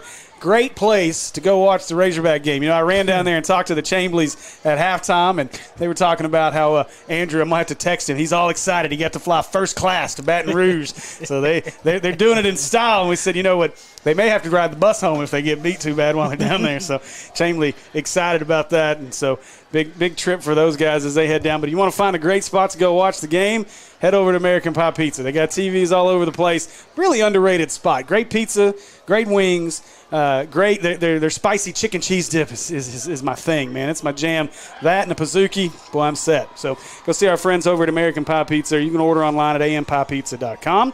Our first down sponsor, Acre Family Pharmacy, located at 1900 Club Manor Drive, Suite 101. Brandon Acre and his folks have been huge supporters of us, and we are super appreciative. I wore my Spider-Man socks tonight, but if you're looking to get a cool pair of game day socks, the folks over at Baker Family Pharmacy, they got a little gift shop in there as well. It's like your own hometown pharmacy. That's how that's what they do. It is your hometown family pharmacy, and they've even got some goods in there. You can get you some of the I think they're called 2-foot socks or something like. I don't remember what they're called, but they are. You can get it. That's not what these are, but I'm sure you can find you some Spider-Man socks too while you're there. And of course, our penalty flag sponsor, PI Roofing. I know a lot of folks had to deal with storm damage over the last few months. PI Roofing, I see their signs all over the place. We live about 6 streets away from where that tornado hit in Sherwood and, of course, all of Central Arkansas on March 31st. And I get to drive out of my house very often and see nothing but PI Roofing signs all up and down the streets from all the folks that took advantage of the great work that the folks over at PI Roofing do. So please give them a call for any of your next roofing job, 501-707-3548, or visit them online at piroofing.com. And now we are set for our Akel's kickoff. We appreciate you joining us for our Akel's halftime show. Make sure you go see our friends over at Akel's Carpet One Floor and Home for any of your remodeling, new build, any of your needs in your home. 3 convenient Little Rock locations, 501-214-0635, or visit them online at akelscarpet1.com. And I'll say one thing before we get this half started. You're talking about Chamblee getting to sit first class. A guy that size, right? That's probably the only place on a plane he even could feel comfortable. Yeah, you're probably right.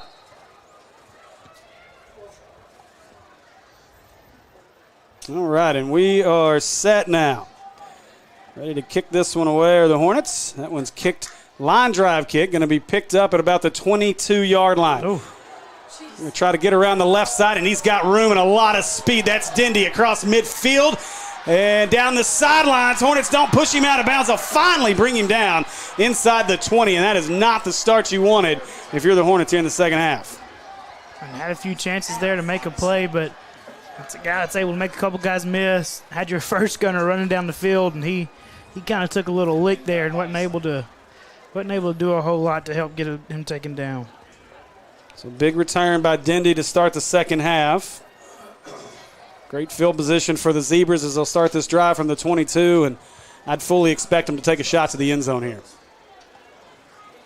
Crutchfield, your lone receiver to the far side of the field. That is Brantley Jr. in the backfield with Holcomb. Whistles before the play. We've got a PI roofing penalty on the turf, and this should back it up 5 yards. It will be a false start on the Zebras. It'll help a little bit. So that'll back this one now up to the 27-yard line. It'll be first down and 15 for Pine Bluff.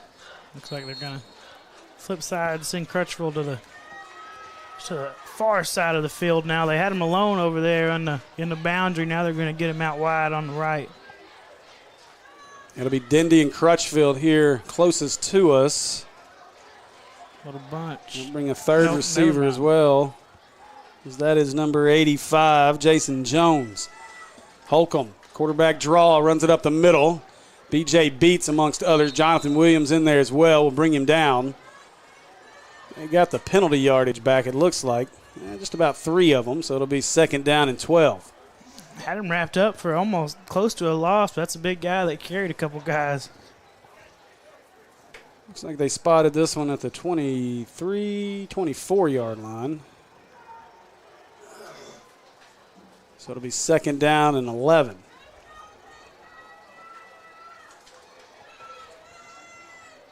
Holcomb, quick throw to the right. Oh, Newell was all over it, throws him down. Great play by Elijah Newell. He was either going to get a pick six or throw Dindy to the turf, and he did the latter.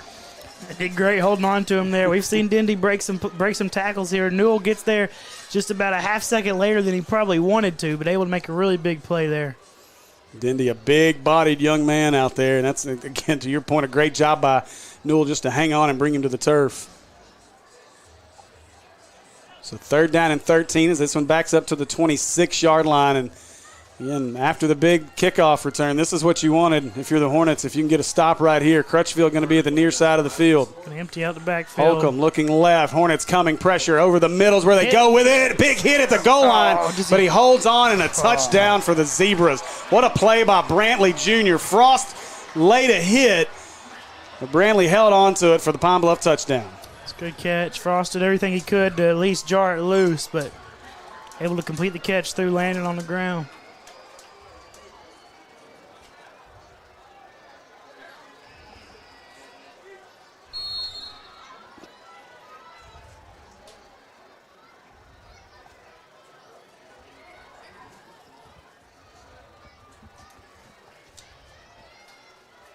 Snap got down late. Kick is up, and this one is good. And with 10:20 to go in the third, Pine Bluff extends their lead out to 28-13. That's one that, again, unfortunately your defense is up against a short field, and it's tougher whenever you don't have as much room back there. You don't have that much cushion. As an offense, obviously, going to be imperative that you respond here. Maybe a big kickoff return here to answer would be huge to give your team a little bit, get that momentum back on your sideline, but you can't get down. Obviously, there's still a lot of football to play, and eventually we're going to get out of this short field situation on the defensive side. Yeah, can't get down. Then you just want to make sure that offensively, especially the guys out on the field, don't try and rush too much, right? You still got all the second half left. It's been short. It's 2-possession game, but you've got more than enough time to still run your offense and take it play by play. Set for the kick, Newell. I believe that's Timmons as well back there. Be a line drive kick that Newell's going to pick up at the 21-yard line. Newell bounces off a man at the 30, cuts back to his right, tries to set up some blocks across the 40, and a great job by Newell. That play should have been dead at about the 30. Instead, he's out across the 40 to the 44-yard line Maybe a little skirmish on the sidelines over there, but cooler heads prevail. And, boy, Hilliard got taken out by the football on the way onto the field. It'll be Hornet ball at the 42-yard line, so great starting field position for the Hornet offense. Yeah, that cutback he made back to the side they want him to be on, really made about 3 or 4 guys, put them out of position. He's able to get positive yards. Their gunners are coming hard, so if he can make a cut to really make them wrong, he's able to get some positive yardage. So it'll be Andrew as well as Worsham in the backfield. Bjork gives it away to Worsham, and Worsham bottled up in the backfield this time at the 40. Going to be a 2-yard loss on the play. They got him up. Looks like about got him up in a headlock there on the tackle. It was close. Lucky he didn't get any face mask on that one. Well, big 72. That man is a plugger in the middle of that defensive line for Pine Bluff.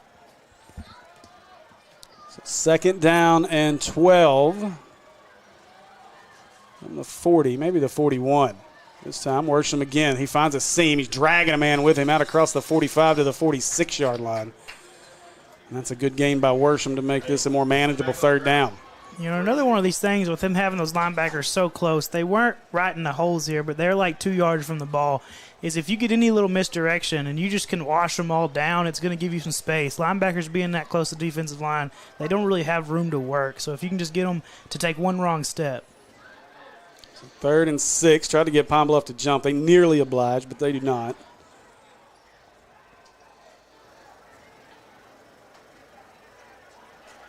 York's got it. Fakes the handoff, rolling to his left. That ball's going to be knocked down. That is 13. Leon Williams, who got his big paws up there and knocked that one away. Yeah, and brought it to the house there. Was able to have a little bit of leakage there, and Hitch had to try and get rid of it, and was able to get their hands up. Not sure if he was going to have a chance to complete that one anyway. So 4th down, they're going to go for it. It'll be 4th down and about 6. They need the Pine Bluff 47 for a 1st down.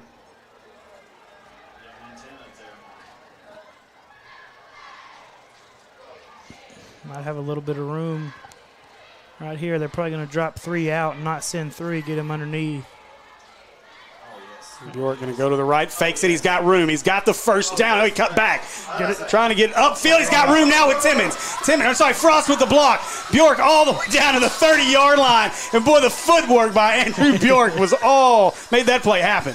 That's a guy that's pretty aware where's he at on the field and where his players are. And then one thing that Bjork's got going for him is on that speed option, he's got the little shoulder shimmy to make him think that he's about to pitch it. Then he gets north. Really good play.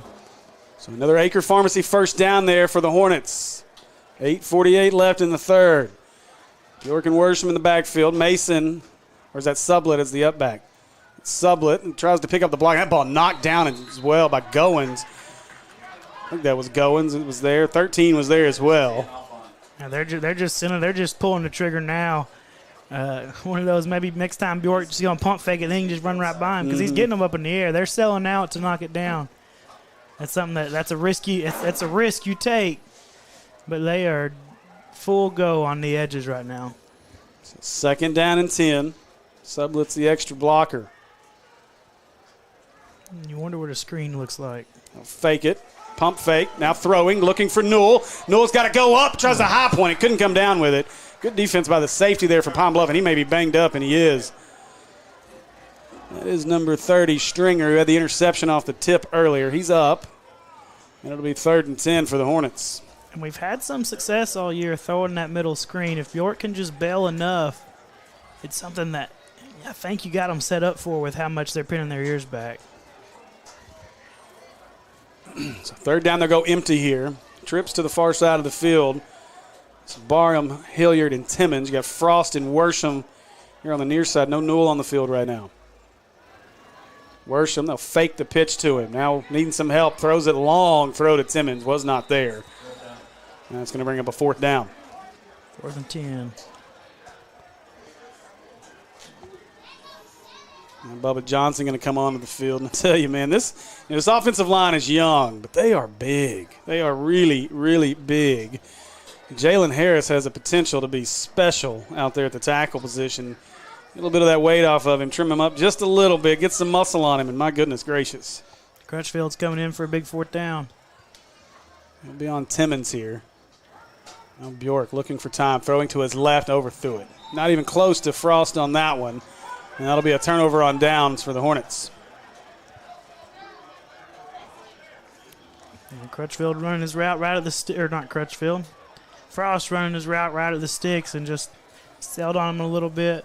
Not sure if that's where Bjork wanted to put it or if he just kind of let it go a little bit too soon. So a tough one there. It'll be a turnover on downs. Back to the Zebras here with 8:32 to go in the third.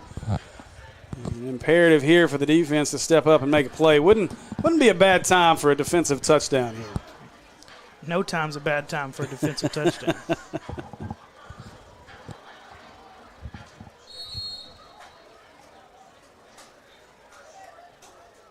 Pine Bluff kind of late getting out on the field. And actually, Holcomb's not on the field. They're going to go direct snap here to Brentley Jr. He's got it.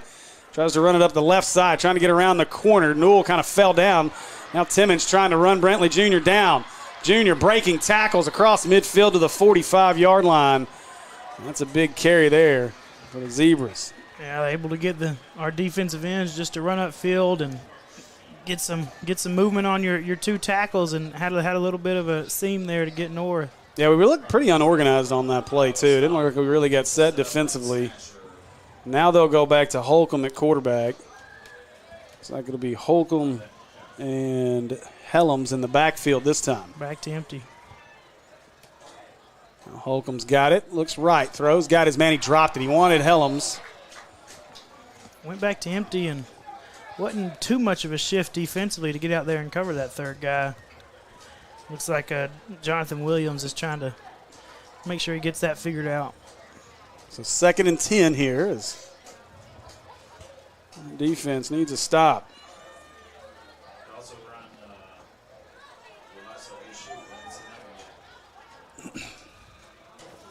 Motion man's Dendy. Oh, look at the pressure. They couldn't get Holcomb as he breaks free and he slides with a baseball slide at the 42-yard line. So 3rd down and about 6 upcoming for the Zebras. That's one, as a defender, your eyes get real big and you start moving fast. Just got to make sure, especially when there's two of you, each of you are attacking one of those shoulders. So whichever way he goes, whichever cut he makes, he's cutting into somebody. It's one of those that you practice those in a tackle circuit. Well, Pine Bluff does a lot of coaching from on the field. Just noticed that every one of their coaches about 3 or 4 yards out onto the field in between plays. Dendy again, the motion man. They'll fake it to him. Want to go deep. The Hornets won't let it happen. Johnson trying to run him down as Crutchfield kind of threw a block at Barham. Barham kind of made a tackle with his back there thanks to the block by Crutchfield. Tell you what, if 8 stays in the pocket a little bit longer there, I think you got a good chance of getting a hold on Beats there. At right guard, had his hands up on his shoulder. He was extending those shoulder pads and all. Surprised he didn't get it anyway. If Beats would have tried to come off a little bit more. Big play here. 4th down and a yard. Holcomb's got it. He's going to run it right up the middle. Holcomb stood up, but I think he fell forward enough for the first down. He did. Looks like he got to the 35. That'll be enough for an Acre Pharmacy first down. That's one that he didn't go under center, but I think his only thing that saved him there was he had a little bit of momentum going once he got up to the line of scrimmage. Yeah, the Hornets did a good job plugging it up. Momentum carried him over the first down marker. So Holcomb, Brentley Jr. will come back out onto the field. Run Helms off, but they'll go empty as Helms will actually run to the left side, so trips here to the near side.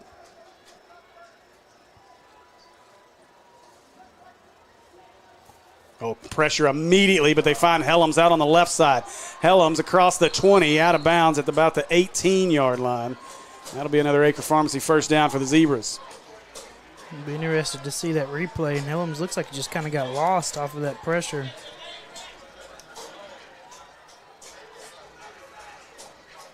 So now Pine Bluff going with tempo here inside the 20 at the 18. Holcomb over the middle and overthrew Brantley Jr. I'll bring up a 2nd down and 10.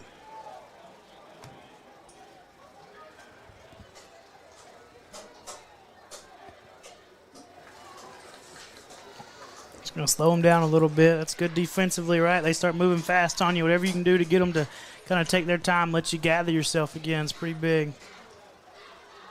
So 6:37 to go in our third. Homecoming at Pine Bluff High School on Torrey Hunter Field. Hornets trying to do their best to ruin this homecoming night for the Zebras.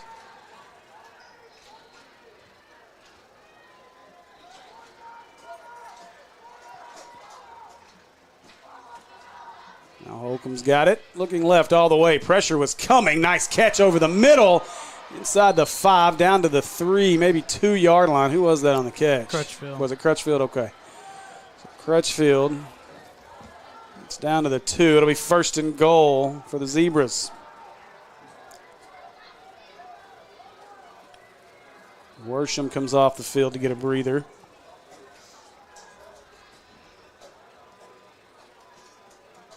Pine Bluff in no hurry this time. They've had a lot of success here with just the quarterback draw, so we'll see if they go back to Holcomb. Yeah, definitely in these short yard situations. He's a big guy that's tough to take down. Well, Brantley Jr. behind him this time. They fake it to him, throw it out. Dindy makes the catch, and that's an American Pie Pizza touchdown for the Zebras. Just had a little bit too much space there to that trip side.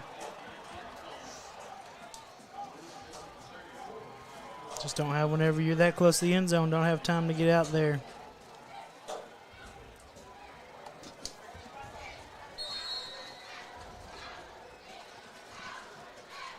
Setting up for the extra point here. And been an adventure on the extra points all night long, but they've made every one of them. Another bad snap, and that one is blocked. I never had a chance to get up in the air, and I think is the holder hurt. I don't even know if they did block it. I feel like they jumped over it, and he kicked it into the back of his lineman. Yeah. I don't even know that they actually even got a hand on it. Oh, yeah, he totally kicked it into the back of the line. And that's what Pine Bluff's coach is asking why he didn't get a roughing the kicker, because they didn't get a hand on the ball. In that situation, it's tough to call a roughing whenever they're back there and run past him before he ever gets a chance to kick it. Well, and how are you going to prove that the ball wasn't at least tipped at somewhere in there? Yeah, somebody's toe touched it. It's hard to believe that ball went through there without hitting anybody on the Maumelle side.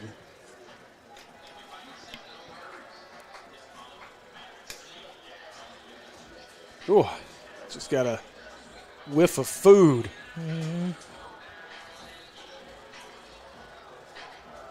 I missed out on lunch today and got stuck at Mills longer than I planned before heading down here, so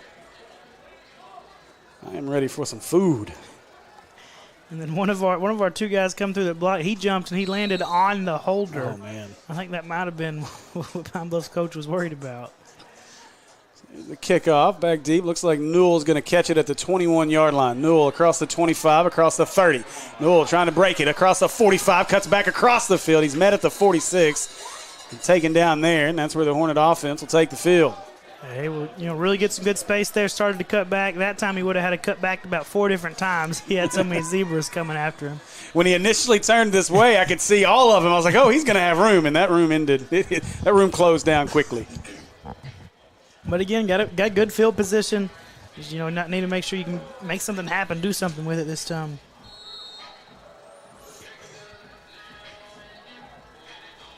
All right, so 1st and 10 here for the Hornets. Bjork and Worsham are going to be in the backfield. Timmons, as well as Cato Hunter here to the near side of the field with Hilliard. Barham, he's your receiver to the far side of the field.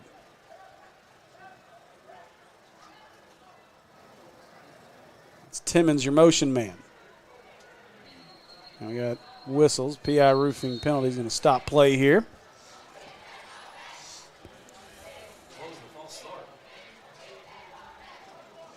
Reminder to go see our friends over at PI Roofing. Of course, the sponsors of our penalty flag. And, we've got the penalty flag sponsorship open and available on a couple of our other broadcasts as well. And I really, really am looking for a great eye doctor, because I think an eye doctor would be the perfect fit for our penalty flag sponsorship.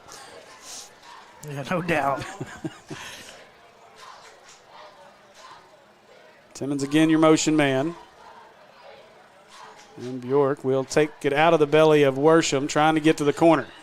He finds the corner. Going to be pushed out of bounds at about the 45, close to the original line of scrimmage. Some boo birds coming out. Missed what happened there that the fans are upset about. Maybe they wanted a late hit. Yeah, I think maybe they thought Bjork took a little bit too much hitting over there on that sideline. Looks like they stuck with about the same play call as they had before the false start. Able to get positive yardage, but you're already behind the sticks. Sublett comes back on the field. It's a freshman we haven't heard a lot from. And Timmons makes the catch, trying to make a man miss, and he does. Trying to make another man miss, he does, but needed Cato to step up and help get a block there. Couldn't get it, and now Timmons is slow to get up. That's one with that angle. Timmons might have wished he would have just got north after making that first one miss. Was going to have to really, really bow out to get past that second guy, and he did. But whenever you got to run that much off your line, it gives everybody else time to get there. This will bring up third down. Yeah, third down and 10 here for the Hornets. That's Timmons getting looked at by Band-Aid over here on the sideline. Frost, your motion man. Bjork running the pitch, gives it out to Worsham. Worsham's got room. Big hit. And I think Worsham, I think the hit may have made him lose where he was on the field because he could have turned that up for the first down. Instead, he kind of ran straight out of bounds, and he's short of the first down by about 2 yards. The 46-yard line, neither the 44 for a first down. Feels like they might have spotted him about a yard short there, though. Yeah, I think he might have had the 45, but I think Worsham may have been feeling that hit. And Bjork trying to get him to jump off sides again. Pine Bluff staying disciplined on that side of the ball. Bjork looking for motion. Instead, they'll give it to Worsham. Worsham trying to find a seam. He's got the seam. Off to the races. 35. And, lost the ball. Goins ripped it out at the end of the play. And Pine Bluff falls on it, I do believe. And they do. It'll be Pine Bluff ball. And give Jonathan Goins a great job there as he ripped that ball out of Worsham's hands at the end of that play. That's a good play late. That's just where you got to make sure that you get that second hand on the ball whenever you're in that traffic. Coach Maupin made sure he got in his ear, talked to him a little bit. 100% positive. You can just tell by the body language. Get him back out there. Let him keep playing. Maybe go make a play, get it back. Yeah, tough break there for the Hornets.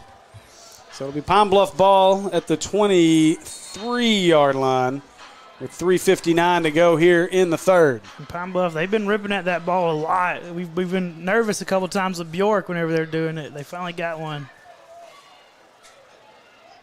Now motion man is Dindy for the Zebras. Holcomb's got it. Looking for Dindy. That's where he goes with it. But Newell is right there. Great play by Elijah Newell as he puts Dindy on his backside. I mean, that ball just was way too late. I don't know. You got Dindy out there quick, and then he just took too long to throw it. And I mean, Newell, he had his eyes on him the whole time anyway. None of the guys running past him even did anything to him. So the 2-yard loss on the play, back to the 22-yard line. It'll be second and 11. I guess let's say a yard loss. Let's look for him to come back and run that same motion and then throw it deep off of it. Now Holcomb looking deep up over the middle. Oh, what a catch by Dindy. That's a tough break there because if Bubba Johnson turns around, he may intercept that ball. Instead, Dindy makes a great catch in traffic. Timmons brings him down, but all the way out at the 49-yard line of the Hornets, and that'll be another Acre Pharmacy first down for the Zebras. And they run a similar motion. They bubble a guy out to the left to pull the linebacker that way and let Dindy run vertical up the seam and is able to get just enough room to complete that ball. Well, that's a tough cover, too, for a linebacker. Oh, yeah. Bubba Johnson's extremely talented. That's a tough cover to ask him to cover Dindy up the seam like that. And now they got Crutchfield in the slot over there, same spot. They were trying to set up a double pass. Instead, it's a screen ball. It's loose. It's going to be an incomplete pass. Boy, Hornets just cannot catch the breaks over there. As if that ball would have hung up a little bit longer, that could have been a pick six. Had a chance. Good read there. Again, you got two guys there quick. Now just make sure we watch for Pine Bluff to come back off that and throw one past you. Let somebody run by you. You're trying to come up and stop the short one. Second down and 10 as the Hornets make some substitutions along the defensive front. Trying to keep some fresh bodies in there. Now Hayes and Holcomb in the backfield. Holcomb loaded up. He wanted to go deep. Instead, he's got to scramble. He just tosses this one up. Hand fighting's going to be And he really didn't even need to, I don't think, because Dindy, what is Dindy doing? Why is he walking up to the official? I don't know that he realized there was a flag thrown. There's a PI roofing penalty on the turf. Lucky he didn't give him another one. I was about to say, Dindy better be careful. And that's tough. And, in high school, right, face guarding's not illegal now, so you can stick your hands up. You don't have to get your head around like they say in college and the NFL, but I guess he had to give Dindy a chance to come back to it, and he couldn't come back to it.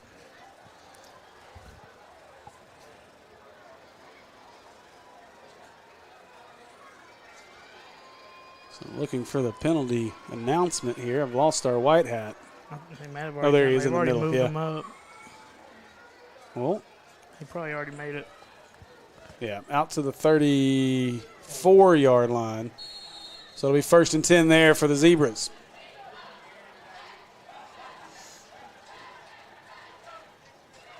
Now Holcomb with Hayes in the backfield. Holcomb loading up, throwing over the middle. Crutchfield may have got defended by the official. we had a 12th man on the field on that one. As Jim says, David White on the coverage.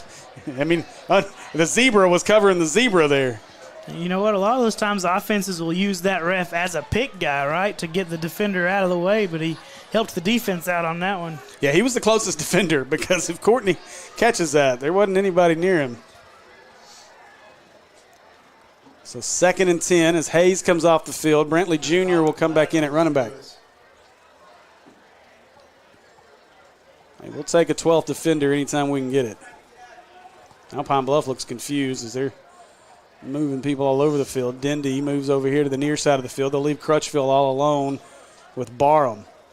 This is a double pass. Brentley Jr. He stepped up. Cato bit on it, and that's an easy touchdown as Brentley Jr.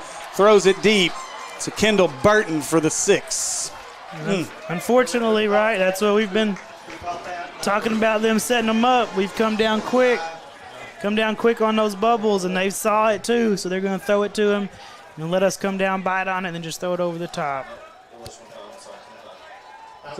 25 caught that, right? Yeah, Burt? Yeah, okay. Yeah. This door right here got me. So touchdown there, another American Pie Pizza touchdown for the Zebras. Boy, that's a tough one. Cato got caught with his eyes in the backfield and stepped up at the wrong time. Burton ran right past him for 6.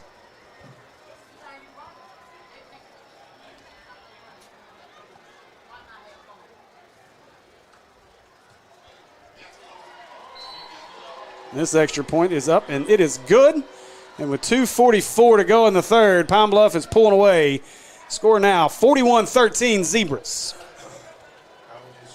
Unfortunately, seen a little bit of swing the other way, not the way we were wanting it to go in the second half.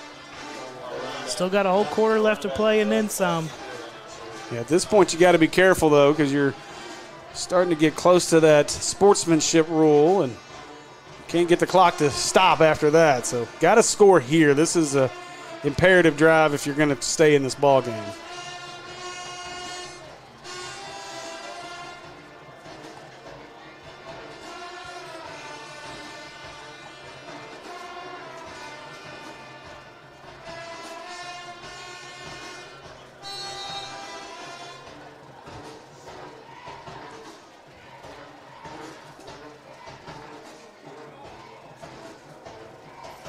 This one's going to be kicked up, man. I think that's Barham who makes the catch across the 35, breaks the tackle out across the 40, across midfield. Hold on to the football as he dives forward across the 45 to the 42-yard line. And a good return there by Jason Barham.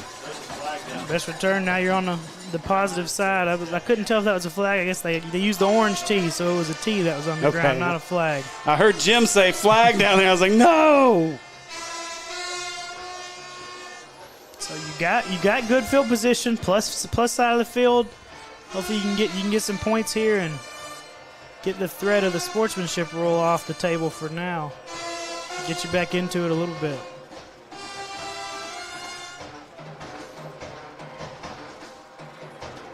Bjork will hand it away to Worsham. I think that's Goins. It was. Boy, Goins has had a heck of a game defensively for Pine Bluff. It's another one of those Goins. He's been one of their keys. He comes off the ball, sees a handoff, and he gets flat down the line, is able to make a play.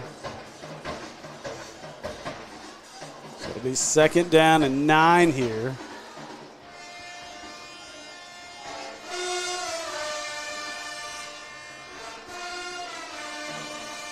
Bjork will fake it. Wants to throw. Looking up. He's got Timmons out there, and he can't run under it. Just overthrew Timmons on the play. It's going to bring up a 3rd down and 9. Just a half step, a fingertip out of his reach. So 3rd down, so Hilliard will come back on the field. His Sublet will come off.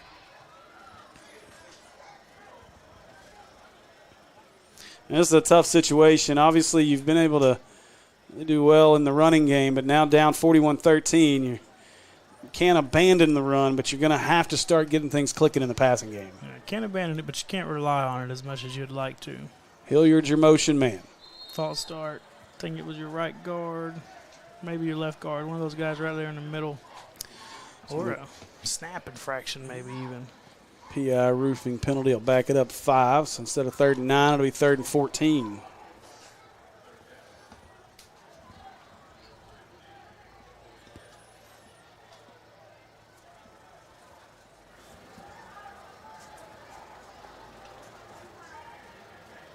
Bjork gets it. Screen. Pressure coming. They set up the screen, but boy, Pine Bluff all over that one in the backfield. As that was number 7, is Rick Washington in the backfield, and that'll bring up a 4th down. And typically this would be an obvious punting situation, and they will, as Timmons will come out to kick it away. And that's the play I was looking for. Last possession or so, just with how much room you had left, it's a little bit tougher. They're going to definitely be dropping those guys back in the middle whenever you're 3rd and 15. Able to use their athleticism and make a play. Both teams running guys on and off the field late here. Still plenty of time to get a snap off now. Hornets got another man off the field. That was 24. I don't have him on our roster. Now the punt kick is away by Timmons, and Dindy calls for the fair catch. It'll catch it on a bounce. Timmons got hit on that. I guess the white hat saying that he got blocked into him, but I don't know. When the punter ends up on the ground, you typically expect to see some laundry out there. So Pine Bluff will take over. 1 minute left here in our 3rd.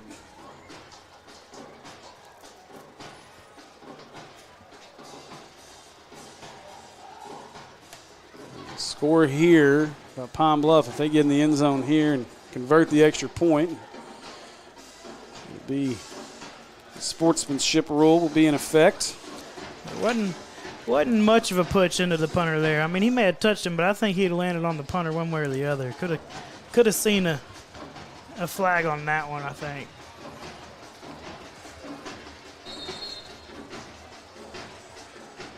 Now Holcomb, he'll hand this one away. Brantley Jr. to the left side. Nice gain there. As he'll get out to the 26-yard line. Bring up a 2nd and 5. They come back in a new two-back formation that we hadn't really seen, and that's one that's a tough formation to stop.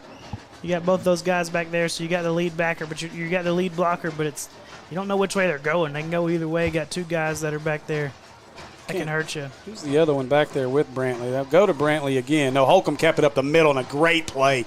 Who is that for the Hornets? Well, on the bottom. Was that B.J. Beats, I believe? He's in there somewhere. Yeah, it looked like Beats was the one they picked up off the turf. I think that was Beats was the first one there. That's going to do it for our 3rd quarter of play. As we'll head to the 4th here in Pine Bluff from Torrey Hunter Field. Pine Bluff leads this one 41-13. Join us for the 4th and final quarter right here on the Maumelle Sports Network.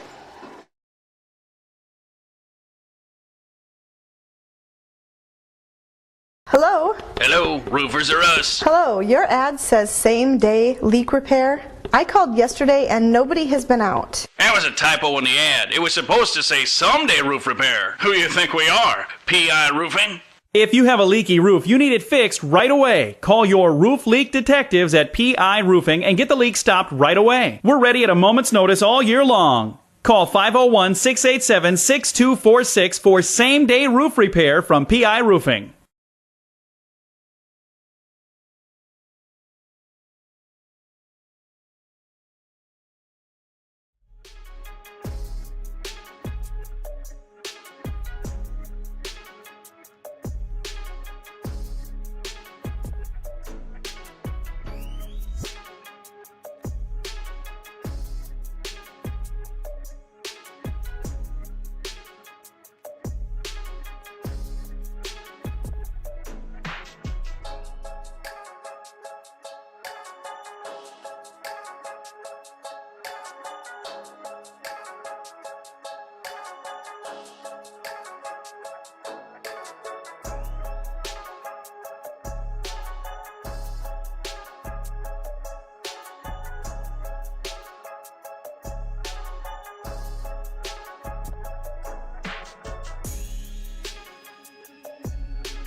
All right, welcome back, folks. We are just about set for our fourth quarter of play. A quick update from over off exit 3. Mills has taken the 16-14 lead over Whitehall with 2 minutes to go in the third. Now Holcomb with 2 backs. He's going to throw. Wants to throw deep. Double coverage right there. Frost has got it. Frost picks it at midfield. Going the other way across the 30, 20, 15. Cuts inside of the 10, 5. Give him 6 as Jonathan Frost takes it all the way back for the pick 6. Yeah, Frost is in really good position there. Just playing that deep safety, playing that center field, able to run underneath it. Just didn't have enough power on that ball. Didn't have enough to get it deep enough. Frost able to make a play, make a few of those linemen miss, and get back on the scoreboard. Just give you a little bit of life at least to start the fourth quarter here. For sure, that's big. At least to kind of change the momentum, make you feel a little better going into the fourth. And also, of course, you're going to avoid that dreaded sportsmanship rule. They're going to go for 2. They need to snap it, and they don't. Bjork going to try to follow his man, and Pine Bluff is all over him in the backfield. They'll throw him down way back at the 15-yard line, so the 2-point conversion fails. And with 11:47 to go in the ball game, Pine Bluff leads at 41-19. And that's one of those you want to snap it before they get onside. Mm-hmm. But once they get there, right, now you kind of want to wait a second, let them get set up, because whenever you don't know where they're all going to be, it makes it tougher to get guys onto the guys they're supposed to be blocking, who their assignments are.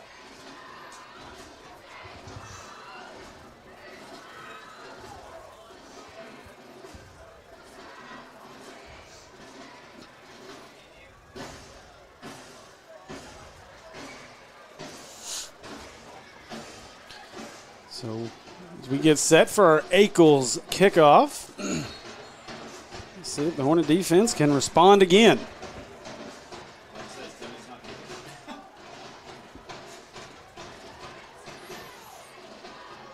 Well, Frost is a young man, though. He showed the speed in that situation. I'd like to see him in some open field. And, really, unless, you weren't going to kick any more extra points anyway, you could have just if you take the 1 there, it's still a 21-point game. So I don't know that you're at the point where you had to chase those points just yet, unless, all right, you're not feeling comfortable. We have missed an extra point already, obviously. Missed one against Whitehall, too. So, you kind of get it there. But if you still felt okay about it, you could have went for the 1. Yeah, it's an interesting decision there to go for the 2. Let's see if they try to sneak another onside kick. Pine Bluff's ready for it. And Timmons is going to try it again. He's got a little open spot, and looks like Pine Bluff's going to fall on it at the 45-yard line. That's number 24, Helms, who got there just a second before the Hornets could get to it. That's it's a really good spot there. Again, they put it where it was supposed to be, just had a little bit too much leg behind it. It was rolling too much for them to even have time to get to it. If you could have, I know it takes a lot of really accurate, right, down to get it just slow enough, but that's why percentage-wise, right, except for maybe, and PA doesn't even get 50 of them most of the time, that's why onside kicks are so difficult, because the margin for error is extremely thin.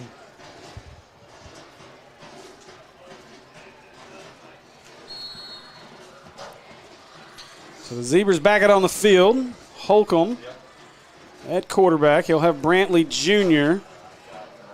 in the backfield with him. Brantley Jr. is going to split out wide, and instead it'll be Hayes in the backfield with him. We got a little stack out there. Look for something over there with Crutchfield and Denby whenever they see if they liked what they saw after this run. We'll go with Hayes. He'll pick up 5 out to close to midfield. Make it the 49-yard line. It'll be a 4-yard pickup. Bring it to 2nd down and 6. It's a scary-looking 2-receiver stack out there wide. There's a lot of talent over there. All right, get out of it.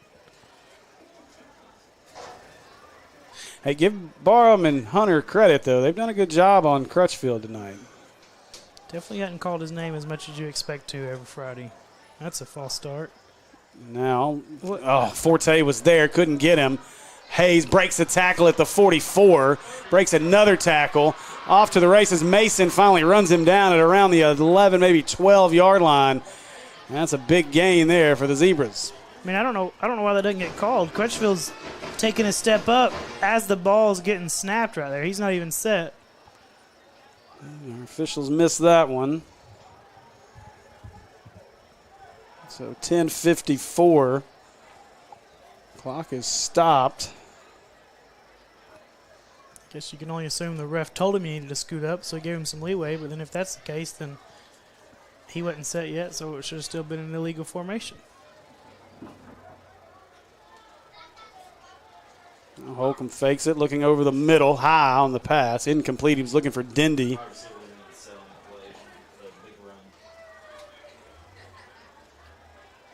Had a lot of Maumelle Hornets there in the middle of the field. Would have been a perfect ball to get it in there. They give our Hornet fans a lot of credit. They've traveled well, although I do believe that there's at least a smackling of Pine Bluff fans over there in that corner. So I don't think it's all Hornet fans on this side, but a good crowd here tonight.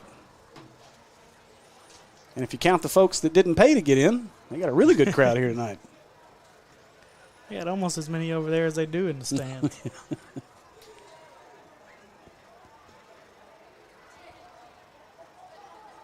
Holcomb's got it. He'll pitch it to Dindy on the right side. Dindy cuts up the field inside the 10 to about the 8-yard line. Gain of about 3 on the play. Bring up a 3rd down and about 7. That's where you're going to see Pine Bluff really chewing the clock. And the play clock, it just now started, so they got an extra about 10 seconds if they really want to chew the clock. The 40-second clock's supposed to start immediately after the play's blown dead, but it did not. But they're not chewing clock anyway. So now Holcomb, he wants to throw the slant. Got his man open and lost it. And he's going to call it incomplete. I think he was bobbling it as he crossed the goal line. So a break for the Hornets there. That really probably should have been 6. Is that 12 on the play? I think that was Jacoby Young. You couldn't see who was able to get in there. Somebody got a hand on it at least a little bit, at least to keep it moving, so he couldn't ever complete the catch. Yeah. So, we'll bring up 4th down. It's a big play here. Still a lot of time. 10:05 to go in this ball game. That pick 6 kind of changed the complexion at least a little bit. If the Hornets can get Pine Bluff off the field here, still got a chance to make some noise in this game. Hayes in the backfield with Holcomb. Holcomb fakes it, looking right, throwing over the slant, and incomplete as that one falls to the turf, and it'll be a turnover on downs as they were looking for Crutchfield in the end zone, but great coverage that time by the Hornets. I think Barham and Frost are the ones there. I'm not sure which one was able to undercut it there and make it a difficult catch, but one of those two, they had them kind of sandwiched, and they were both in good position to make it a difficult catch. And give Maupin and his defensive staff credit. They've done a really good job on Courtney Crutchfield tonight, and it's a pick your poison thing, you know. I mean, obviously you take Crutchfield out, and you got Dindy out there who can hurt you. You take Dindy out, and you got Holcomb who can hurt you. You got Hayes. I mean, this team's got a lot of talent, but Hornets really have done a good job. Had a couple of quarters here kind of get away from us, but still a chance here. Bjork will hand it up the middle. Worsham trying to drag, broke it out across the 20, inside the 20, still going. He lost the ball at the 25. Oh, you got to dive on that football. Hornets had a chance to fall on it. Let's see. Did we get it back, or did Zebras fall on it? Pine Bluff doesn't look. They don't look excited. Feels like I think we got it back. Feels like it because Pine Bluff's defense is not jumping up and down like they got the ball. Yeah, I think maybe did Cato get down in there on that ball? He was the last guy to get up. If so, give Cato a ton of credit. I'm not sure how he came out of there with that ball. It looked like the Zebras were set to grab that one. Worsham's going to come off the field after his second fumble. They'll put Newell in the backfield. But another Acre Pharmacy first down for the Hornets. Now they'll give it to Newell. Newell, nice move in the hole, goes outside, trying to make another man miss, and he does. Had a man flat-footed, first down. Oh, Newell. There's 15. Oh, my goodness, if they don't call it, they didn't throw the penalty. Oh, man. Oh, golly, Jonathan Frost. You go back and see what 2 did. Good night. That's the definition of coming back to the play and blindside block, but they didn't throw it. Yeah, somebody didn't see that. And we got a whistle. Pine Bluff's going to call a timeout, and I think this is more to talk to the white hat, but also talk to whoever it was. I think it was 30 got hit, and 30 got up, and he wasn't very happy. First, I think he went after a ref, and then so they might be, Pine Bluff, he's going to talk to the white hat. They also going to try and calm down their team, too, after that hit, because that was a... Not only, so here's the thing, and obviously our officials have struggled at times tonight. The Hornets catch a break on this play, but, I mean, not only... Oof. Yeah, can't come back towards the line of scrimmage and lay one of those blocks. And I think not only was it a blindside block, but I'm pretty sure it was after the whistle on top of that. Goodness. Got away with one there. Yeah, I just don't understand how they missed it. I think all of us saw it. Yeah. That was when concussions were cured with smelling salts. That's it. Here, smell this. Get your butt back out there and play.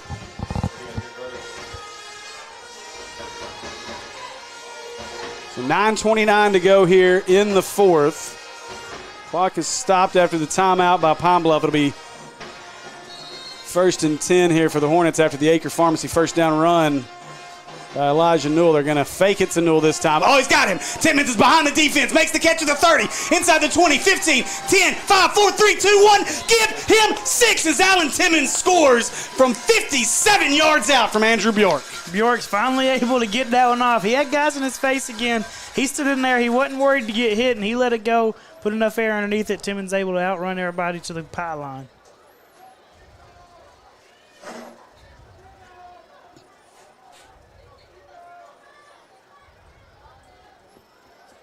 So they're going to go for 2 again here. Oh, nope. They're kicking the extra point this one.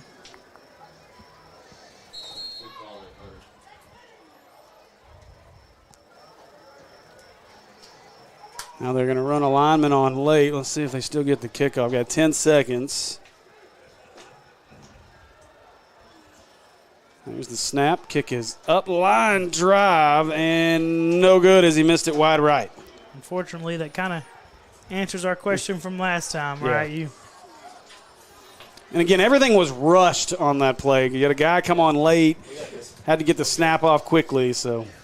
But still a 16-point game, right? Still a 2-possession game. You got to go for 2 both times and get it for it to be 2 possessions. But it doesn't hurt you to where it still makes it a 3-possession game there on the miss. So still just need the ball twice. Need 2 scores, need 2 2-pointers. And still a lot of football. 9:20 still left in this ball game. The fireworks have gone off here. So it was the third quarter was owned by Pine Bluff. The Hornets finishing strong here in the fourth and need another big stop by the defense here. That's why you can never get up, right? Give up. At one point, it looked like we were there. We were 1 touchdown from Pine Bluff away from that sportsmanship rule. And now, for some reason, we got the... Is that a sound effect or is that an ambulance backing up out there?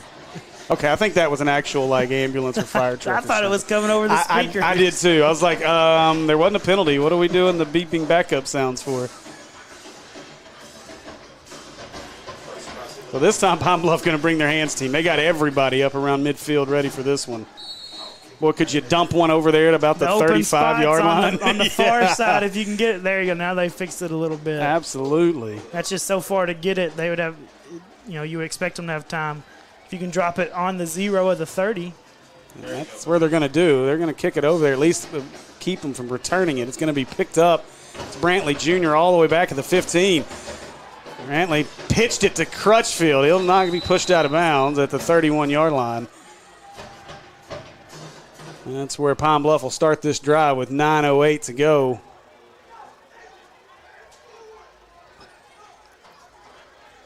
I think one of the coaches thinks it was a forward pitch. Yeah. Let's see what it looks like on the replay.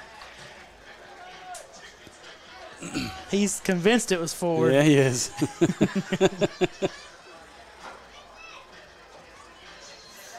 The good thing is the pitch didn't really net him anything extra, maybe 2 or 3 yards. From the replay, at least, looked like Crutchfield was a little bit behind him. It looked clean from here, and we're at a little different angle, but hey. Hey, you got to get all the yardage you can get now. That's right. All right, so it'll be Holcomb and Brantley Jr. in the backfield. They're going to bring – is that 12? I cannot tell. It was when they went 2 back earlier, it was 12. I think it's Young. Holcomb will give it to Brantley Jr. Jr. room to the right side this time. He slipped trying to cut inside. As it looks like Dalen Larry in on that tackle. Larry may be a little bit shaken up on the play. Only got a few yards, but that extra back makes it a lot easier to seal the edge and get some yardage over there. So give him 3 on the play. It'll be 2nd down and 7. Larry trying to shake off the pain over there at the 35-yard line. And where the 2-back always look dangerous too is passing. 2 backs out of the backfield, it's tough to decide defensively who's got who depending upon where they come out. And they hadn't really done it out of that yet, but that's something that you spend a lot of time on schematically to stop 2-back pass.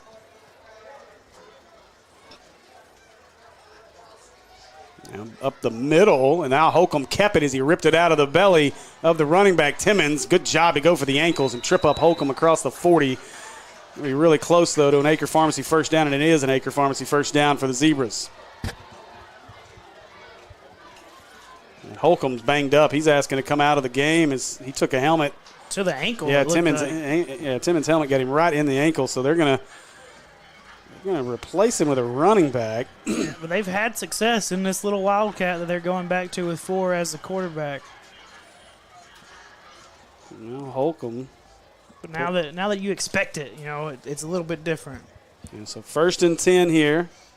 7:40 to go in the ball game. Brantley Jr. Just somehow got through the line, and now he's off to the races. Barham trying to turn him back inside, and he does. Nice play there as that was Caden Sherman coming in towards the end of the play to get to Brantley Jr., but another big run out of that Wildcat offense. And B.J. Beats was back there quick. He had a little shift right before the snap. He's able to swim past the right guard, and he almost gets himself back there a little bit too quick, and they're able to make a cut off of him.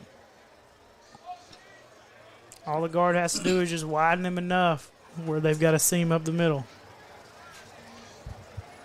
It's going to be about 6:45 on the clock when they snap this, 6:50 if they run it all the way down. I don't know that they weren't trying to chew it last possession. And now it's going to be Brantley Jr. and Dindy in the backfield. Still no Holcomb. And Brantley, a lot of pressure by the Hornets in the backfield as they throw Dindy down. Hit him so hard, I think the lights tried to go out. Well, I think the light operator thought they were about to fumble it. They were going to flip the switch so that we couldn't recover it. Is what it looked like to me. So Dindy pulled down in the backfield. That's a huge loss, about a 7-yard loss all the way back to the 44-yard line. And you wonder how many times they run that option with the backup quarterback or the Wildcat guy, right? That's something you got to rep all the time to really get efficient with it. And he was just unsure of what to do there, and it makes for a big loss. Boy, if you're the Hornets here, you've got to take advantage. I mean, obviously, I know Brantley Jr. threw the halfback touchdown pass a few minutes ago, but he doesn't look like much of a threat to throw it. They have too many on the field. Brantley Jr. going to the right this time behind Dindy. Now we've got a PI roofing penalty flag. It's either going to be a hold or too many men on the field. Now, Handley Jr. is still running inside the 30 to the 28-yard line. For the moment, he's got an Acre Pharmacy first down, but that PI roofing penalty is going to tell a different story. I don't think it was too many. I think they were still at 11 because they didn't really rotate anybody in or out on that possession, but I bet you get a hold right there as it was getting strung out. Yeah. I thought too many because 24 looked like he was going to run off the field, and then he stopped just randomly in the middle of the field over in the slot. He wasn't sure what to do. Mm-hmm. So a big penalty there, 5:59 to go. It'll still be second down, but it's going to be about 2nd and 20. Well, we're approaching 2nd and 30 range here. 2nd down and 27 here for Pine Bluff.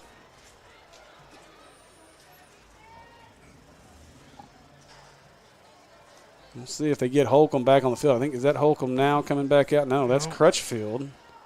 Well, Holcomb's already out there. He came out. Oh, there he is. I see him now, yeah. So they will go back to Holcomb. Young in the backfield with him. Now they're going to have to call a timeout as the play clock was down to 2 seconds. So timeout, Pine Bluff. 5:50 to go here in the ball game, and Hornets still fighting. And Tyler, I tell you, I was talking to somebody earlier today. I said one of the things, with this Maumelle team, and you look at Maupin and the culture change he's had to really instill over the last couple seasons, season and a half now, or season and a quarter. And one of the big keys is this team. When things would go bad, this team would pretty much collapse almost immediately. You could see it. You get down a couple scores, and you kind of felt that way at times in the Whitehall game a couple of weeks ago, where they just kind of let go of the rope, not gave up, but kind of let go of the rope a little bit because of frustration, because of penalties and different things. It'd have been really easy to let go of the rope at 41-13.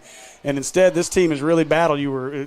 Pine Bluff had the ball and a chance to go up and invoke the sportsmanship rule. And instead, the Hornets with a pick six, a couple of big scores, and all of a sudden, this is a 16-point game with 5:50 to go, and you got a chance really to still come back and win this thing. Yeah, you had that really big play by Frost, right? And it takes something to ignite it, to keep everybody going. As long as you got those leaders, you got leaders on the sideline, right? We know in our coaches, but you got to have those leaders that are playing on the field at every snap. And you had one of those that stepped up, was able to keep everybody up, keep everybody going, to still give them a chance. Right under 6 minutes left, 2 possessions. It's definitely doable. You just got to make sure that you're keeping your eye on that clock now. Both teams with 2 timeouts left. Or does Pine Bluff just have 1 left now?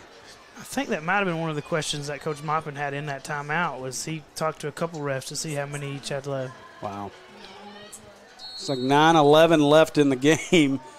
Almost 500 people watching live right now, that Whitehall game. Whitehall leads 20-16 in the 4th. Now Holcomb wants to throw, pressure coming, throws it up deep, wants it for Crutchfield, and nearly intercepted. Crutchfield had to turn into a defensive back there as Frost about had another one. Crutchfield definitely had to play defense there. So 3rd down now. I'll tell you, from a passing game perspective, I know they've hit Dindy a couple times, but it's almost like just the drop back and chuck it up to 2 offense. And that works a lot of times just because who 2 is. But, you got that bracket coverage on him. It makes it a lot more difficult. You got somebody over the top and underneath. You got to have some really good balls thrown. And there's not a lot of high school quarterbacks out there that can throw that ball.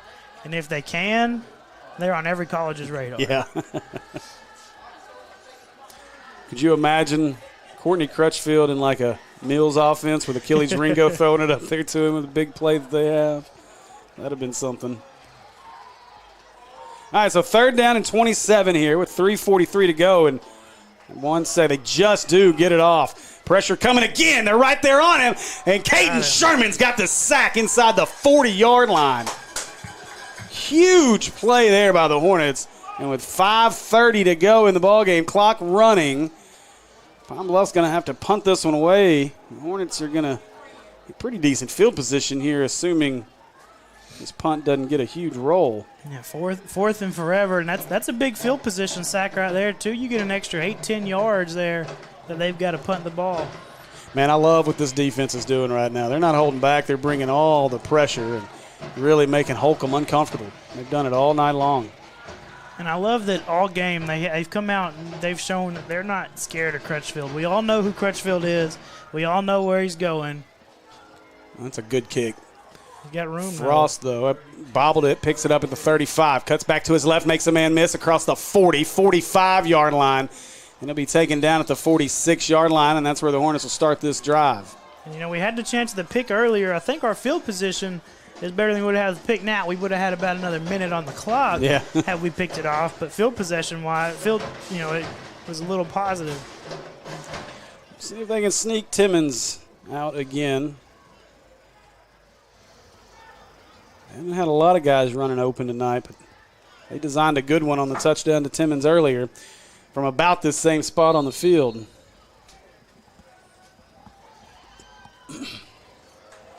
Some of y'all may have stopped watching a few minutes ago when it was a big lead. Now we're right back in it, looking deep. Got his man. That's Hunter. Hunter tries to come back for it, to fight for it. I think it's intercepted.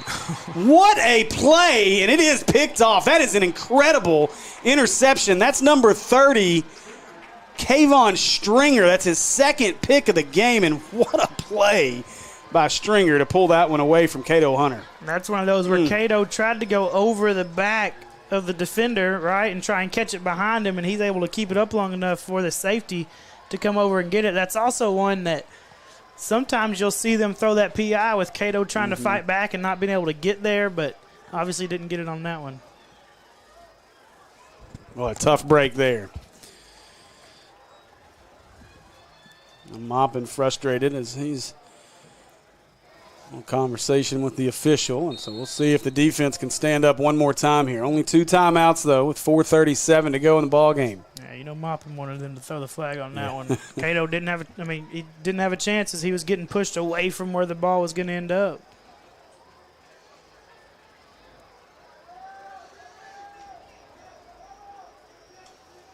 Now Holcomb. Oh, it bobbled it. Now it's Brantley Jr., I think. And it is. Jr. on the Wildcat offense again, breaking tackles. And out across the 35 to the 37-yard line. That'll be enough for another Acre Pharmacy first down for the Zebras. Getting the ball back there and having a chance to go score and then turning it back over, that's one of those. That's a big heartbreaker that you hope you can still battle back from with over 4 minutes left, but that's when it's really tough to come back from momentum-wise and everything. Yeah, and this is where you're going to need some help. Obviously, Pine Bluff's not going to drop back and pass. They've got Holcomb's not even in the game at this point, and so they've kind of minimized the pressure that the Hornets are able to bring. And really maybe a little bit of the over-pursuit, the aggressiveness of the Hornets is going to hurt them here with this Wildcat offense. And we'll see if Brantley Jr. can continue to find some open space. And he turns around, sees the play clock. It's down to 7. He'll snap it with 5. He'll hand this one away to Young. Young makes a couple guys miss. He's out to the 44-yard line. That'll bring up third down. Yeah, you finally see Pine Bluff now starting to run the play clock down. They're probably now wishing they'd have done it a little bit earlier. Pine Bluff had decided they were going to go up and get the sportsmanship roll, but Maumelle changed their minds there. Now they're starting to let it tick down every time before they snap it. Maybe. He got lined up really. I was watching this computer. Yeah, now they're waiting. See, we talked about it a couple weeks ago, right? Those offensive linemen, you're liable to get a false start. You put their hands in the dirt with 30 seconds left. You're trying to chew the clock. Don't let them go down until you got about 8 seconds left. They'll snap it again with 5. They'll go to Young again, and the Hornets are in the backfield. Great play. Who is that? 51. That's going to be Zaylen Pruitt in the backfield for the Hornets on that play, and that'll bring up a fourth down and about 4. And we'll see how Pine Bluff plays this. Well, they reset that clock late. Yeah. They've been doing it ever since we were down here and they were trying to score again. That 40 seconds is supposed to start immediately after the play's done, but is it third? Okay, sorry, third down and 4. We're going to get this one down to around 2:15-ish, 2:16 when they snap it. Dendy will be the motion man. Brantley Oh, man, Mason had him in the backfield. And Newell, nice strong tackle as Newell grabbed him and denied him a first down at the 45. Now it's 4th down. Let's see if Maupin, and he will call the timeout with 2 minutes, and they left the clock continue to run. Should be a 2:01. But even before they knew they called the timeout, they still hadn't started that 40-second clock. It had been, I counted this time, it had been 7 seconds, and the 40-second clock still hadn't started. They're just trying to make up for that extra 8 minutes we played in the first half. So 1:57 left in the ball game. It's going to be 4th down here for Pine Bluff. A first down effectively ends this ball game. Are you surprised a little bit? Obviously, you want to end the game here. They've had some success with this Wildcat offense, but would you punt this ball away and try to force the Hornets to go the length of the field, or just try to end the game with a first down here? 2-possession game under 2 minutes, 4th and 3.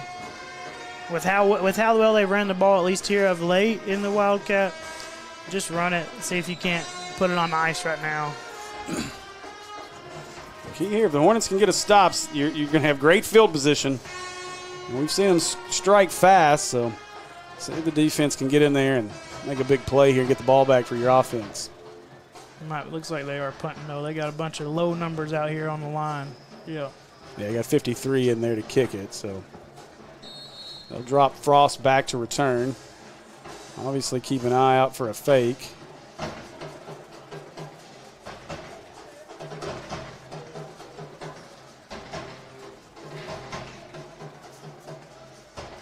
High snap. Just does get the kick away.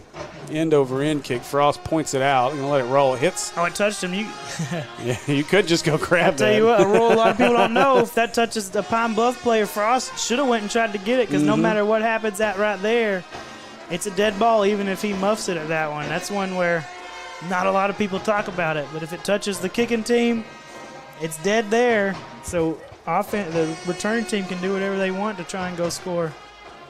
All right, so 1:48 left in the ball game, and Hornets need to strike fast here. They need 2 scores plus 2 2-point conversions. That'll be Bjork with Bubba Johnson in the backfield, Hilliard and Frost here to the near side. Got Cato Hunter. I can't tell who else that is over there. Bjork wants to throw over the middle, got Frost. Frost's going to have to make something happen. He cannot. Taken down immediately. Pretty well no gain on the play, as that was number 3. Chandler Laurent on the tackle. Got to get on the ball quickly. 1:32 to go in the ball game. No Elijah Newell on the field right now. He's getting a breather. He has played a lot of snaps in this game. Now Bjork, he's got Hilliard over the middle. Instead, he goes to Frost. Long throw, and Frost dropped it. Just tried to take off a little bit too quick.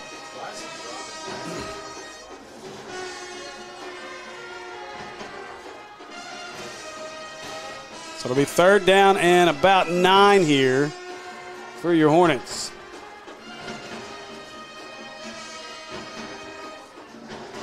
Our stands have started to empty. Now Bjork looking to his right. Bubba picks up a block.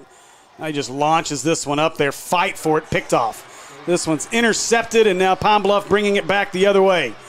Oh, what a play. Look at Sherman. It's Caden Sherman playing defensive tackle on the offensive side of the ball. Really laid a hit on the interception return man. That was Marquise Lee with the interception for Pine Bluff, and that's going to do it. But, boy, give the Hornets a lot of credit. Ton of fight here in the second half. And 41-25, 1:05 left in the game. Hornets just have 1 timeout left, so we're going to be able to stop at 1 time, and that'll let the rest of these fans that are here in attendance start making their way out to their vehicles. I will say, I had all kinds of trouble figuring out how to get into this place. Everything was closed and locked off, and thankfully one of the security guys over there let me through the gate, and I was able to park right here behind the press box. And I had to jump a curb. I'm parked over with everybody else. He said, "Could you get on top of this?" I was like, "I don't know.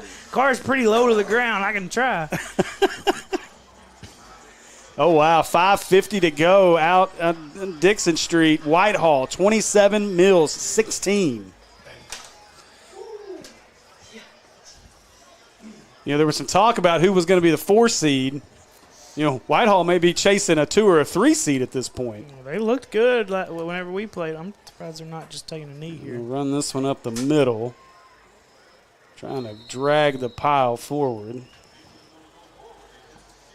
I don't know that Coach Mop's not even going to use that last one he's got left. I'll have to run one more play, and that'll do it. So we'll see if they let it get under 40 and call it in. Yeah, they've got a lot of backups out there now. Is that 17 taking the snap? I think that's Devontae Wallace. And he's got Tim Davis next to him. Davis is the one who carried it the last time.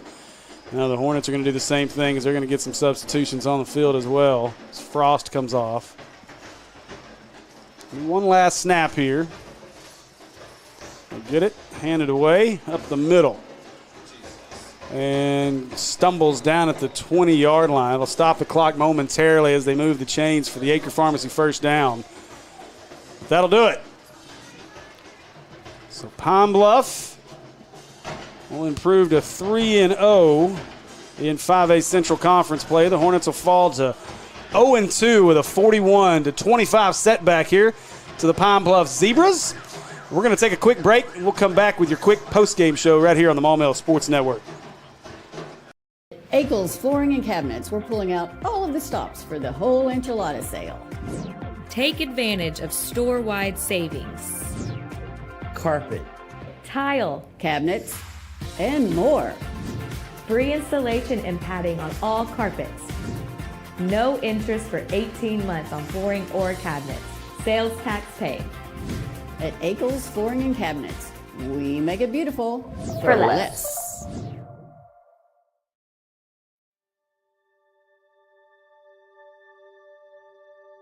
Project Zero is a 501c3 nonprofit with one goal, and that is to have 0 kids in foster care waiting to be adopted. And we're hoping to have 0 kids waiting. That's our whole goal, Project Zero.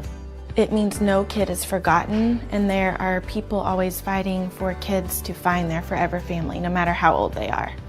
There's not awareness out there. I don't think people understand the need that we have here in our own state for these children who are wonderful children waiting for forever families.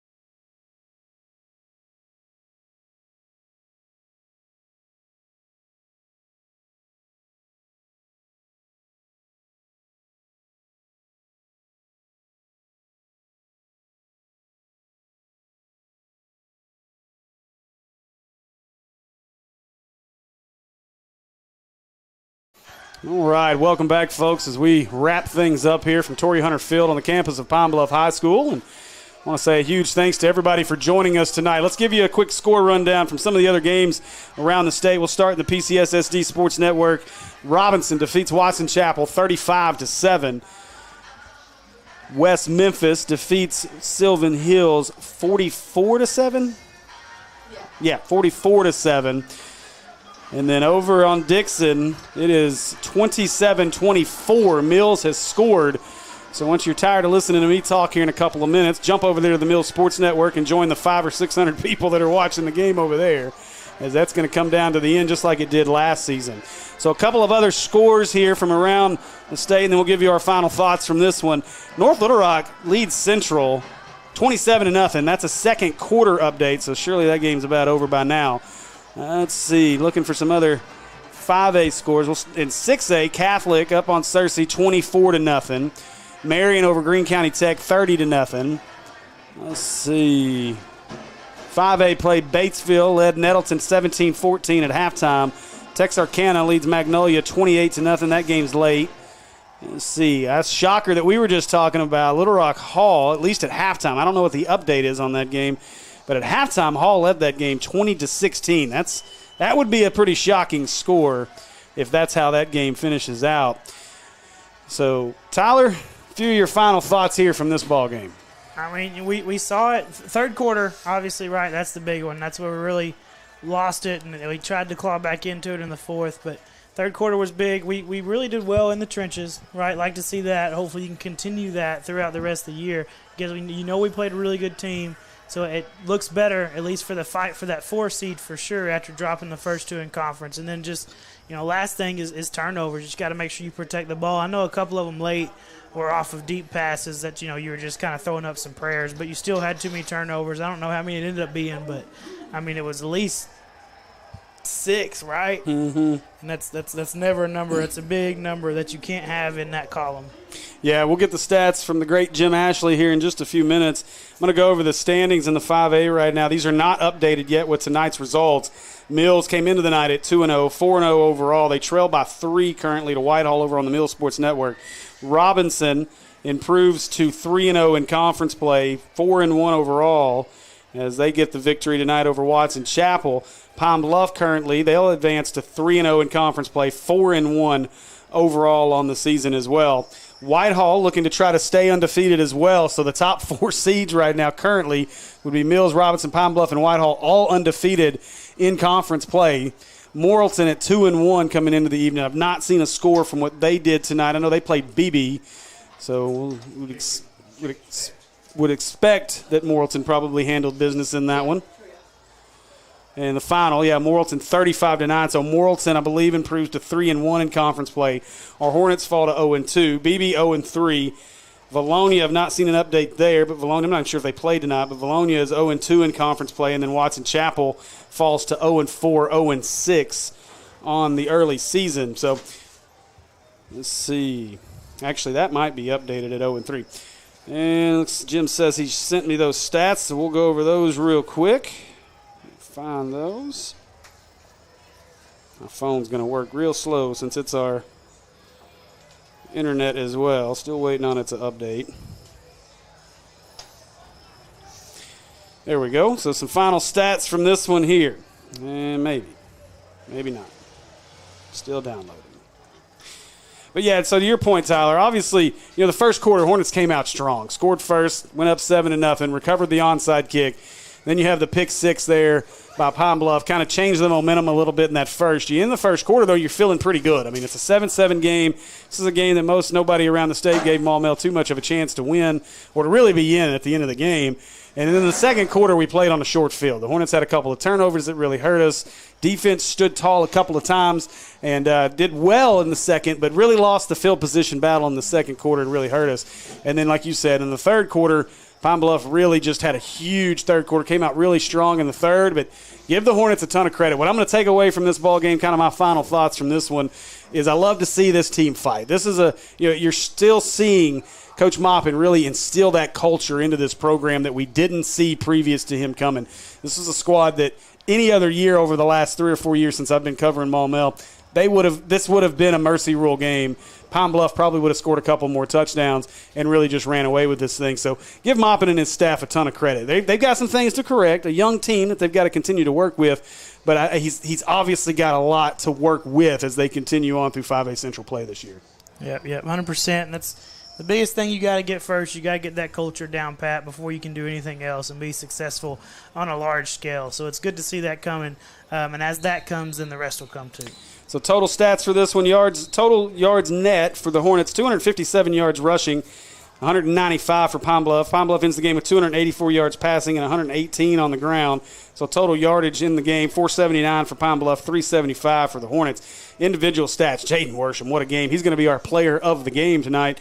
21 carries for 149 yards and a touchdown. Did have 2 fumbles, one pretty costly there in the third. But a great game out of Jaden Worsham here tonight. Andrew Bjork, 11 carries, 86 yards, and a touchdown. He also added 10 out of 34 passing with a touchdown, 118 yards, but he did throw 5 interceptions in the game. And those will be ones you'll want to get back. Barham, 1 carry for 12 yards. Receiving-wise, Timmons, 4 catches, 92 yards, and a 57-yard touchdown. He was the main target in the passing game. Jonathan Frost, 2 catches for 12 yards. On the Pine Bluff side, Landon Holcomb, 14 carries for 62 yards and a touchdown. Brent Lee, 10 carries, 62 yards. Hayes had 6 carries for 51 yards. And then you look at the quarterback position, Landon Holcomb, 15 out of 26, 247 yards, 3 touchdowns, and an interception. Leading receiver, Austin Dindy, 8 catches, 99 yards. Courtney Crutchfield had a quiet 4-catch, 84-yard game with a touchdown. Along was the 38-yard score early in the ball game. But again, give credit. The defense did a good job kind of keeping Crutchfield down a little bit in this game. We didn't really call his name a whole lot. And so, again, a lot to build off of this ball game. Tough loss for our Hornets. Tyler, you got any last thoughts for us? Oh, man, just move on to the next one. All righty. Well, let me say thanks real quick to our sponsors. We'll start with American Pie Pizza, the sponsors of our touchdowns. American Pie Pizza, 9709 Maumelle Boulevard, ampiepizza.com, or call it at 758-8800. First down sponsor, Acre Family Pharmacy, located at 1900 Club Manor Drive, Suite 101, or you can visit them at acrepharmacy.com. Penalty flag sponsor, PI Roofing. You'll see them online at www.piroofing.com or call them at 501-707-3548. And, of course, our kickoff and halftime sponsor, Akel's Carpet One Floor and Home. 3 convenient Little Rock locations, 501-214-0635, or visit them at akelscarpet1.com. Reminder, next week, Thursday, not Friday night, it is the Fearless Friday game of the week. I expect absolutely none of you to watch that broadcast and to ensure that you're watching our Maumelle Sports Network broadcast. We're way better than Wes Moore. Sorry, Wes, I said that. All righty. Appreciate you guys. For Christian Webb, for Tyler Chenault, Kayla Fletcher, I'm Steve Henson. Thanks for watching us here on the Maumelle Sports Network. Go Hornets.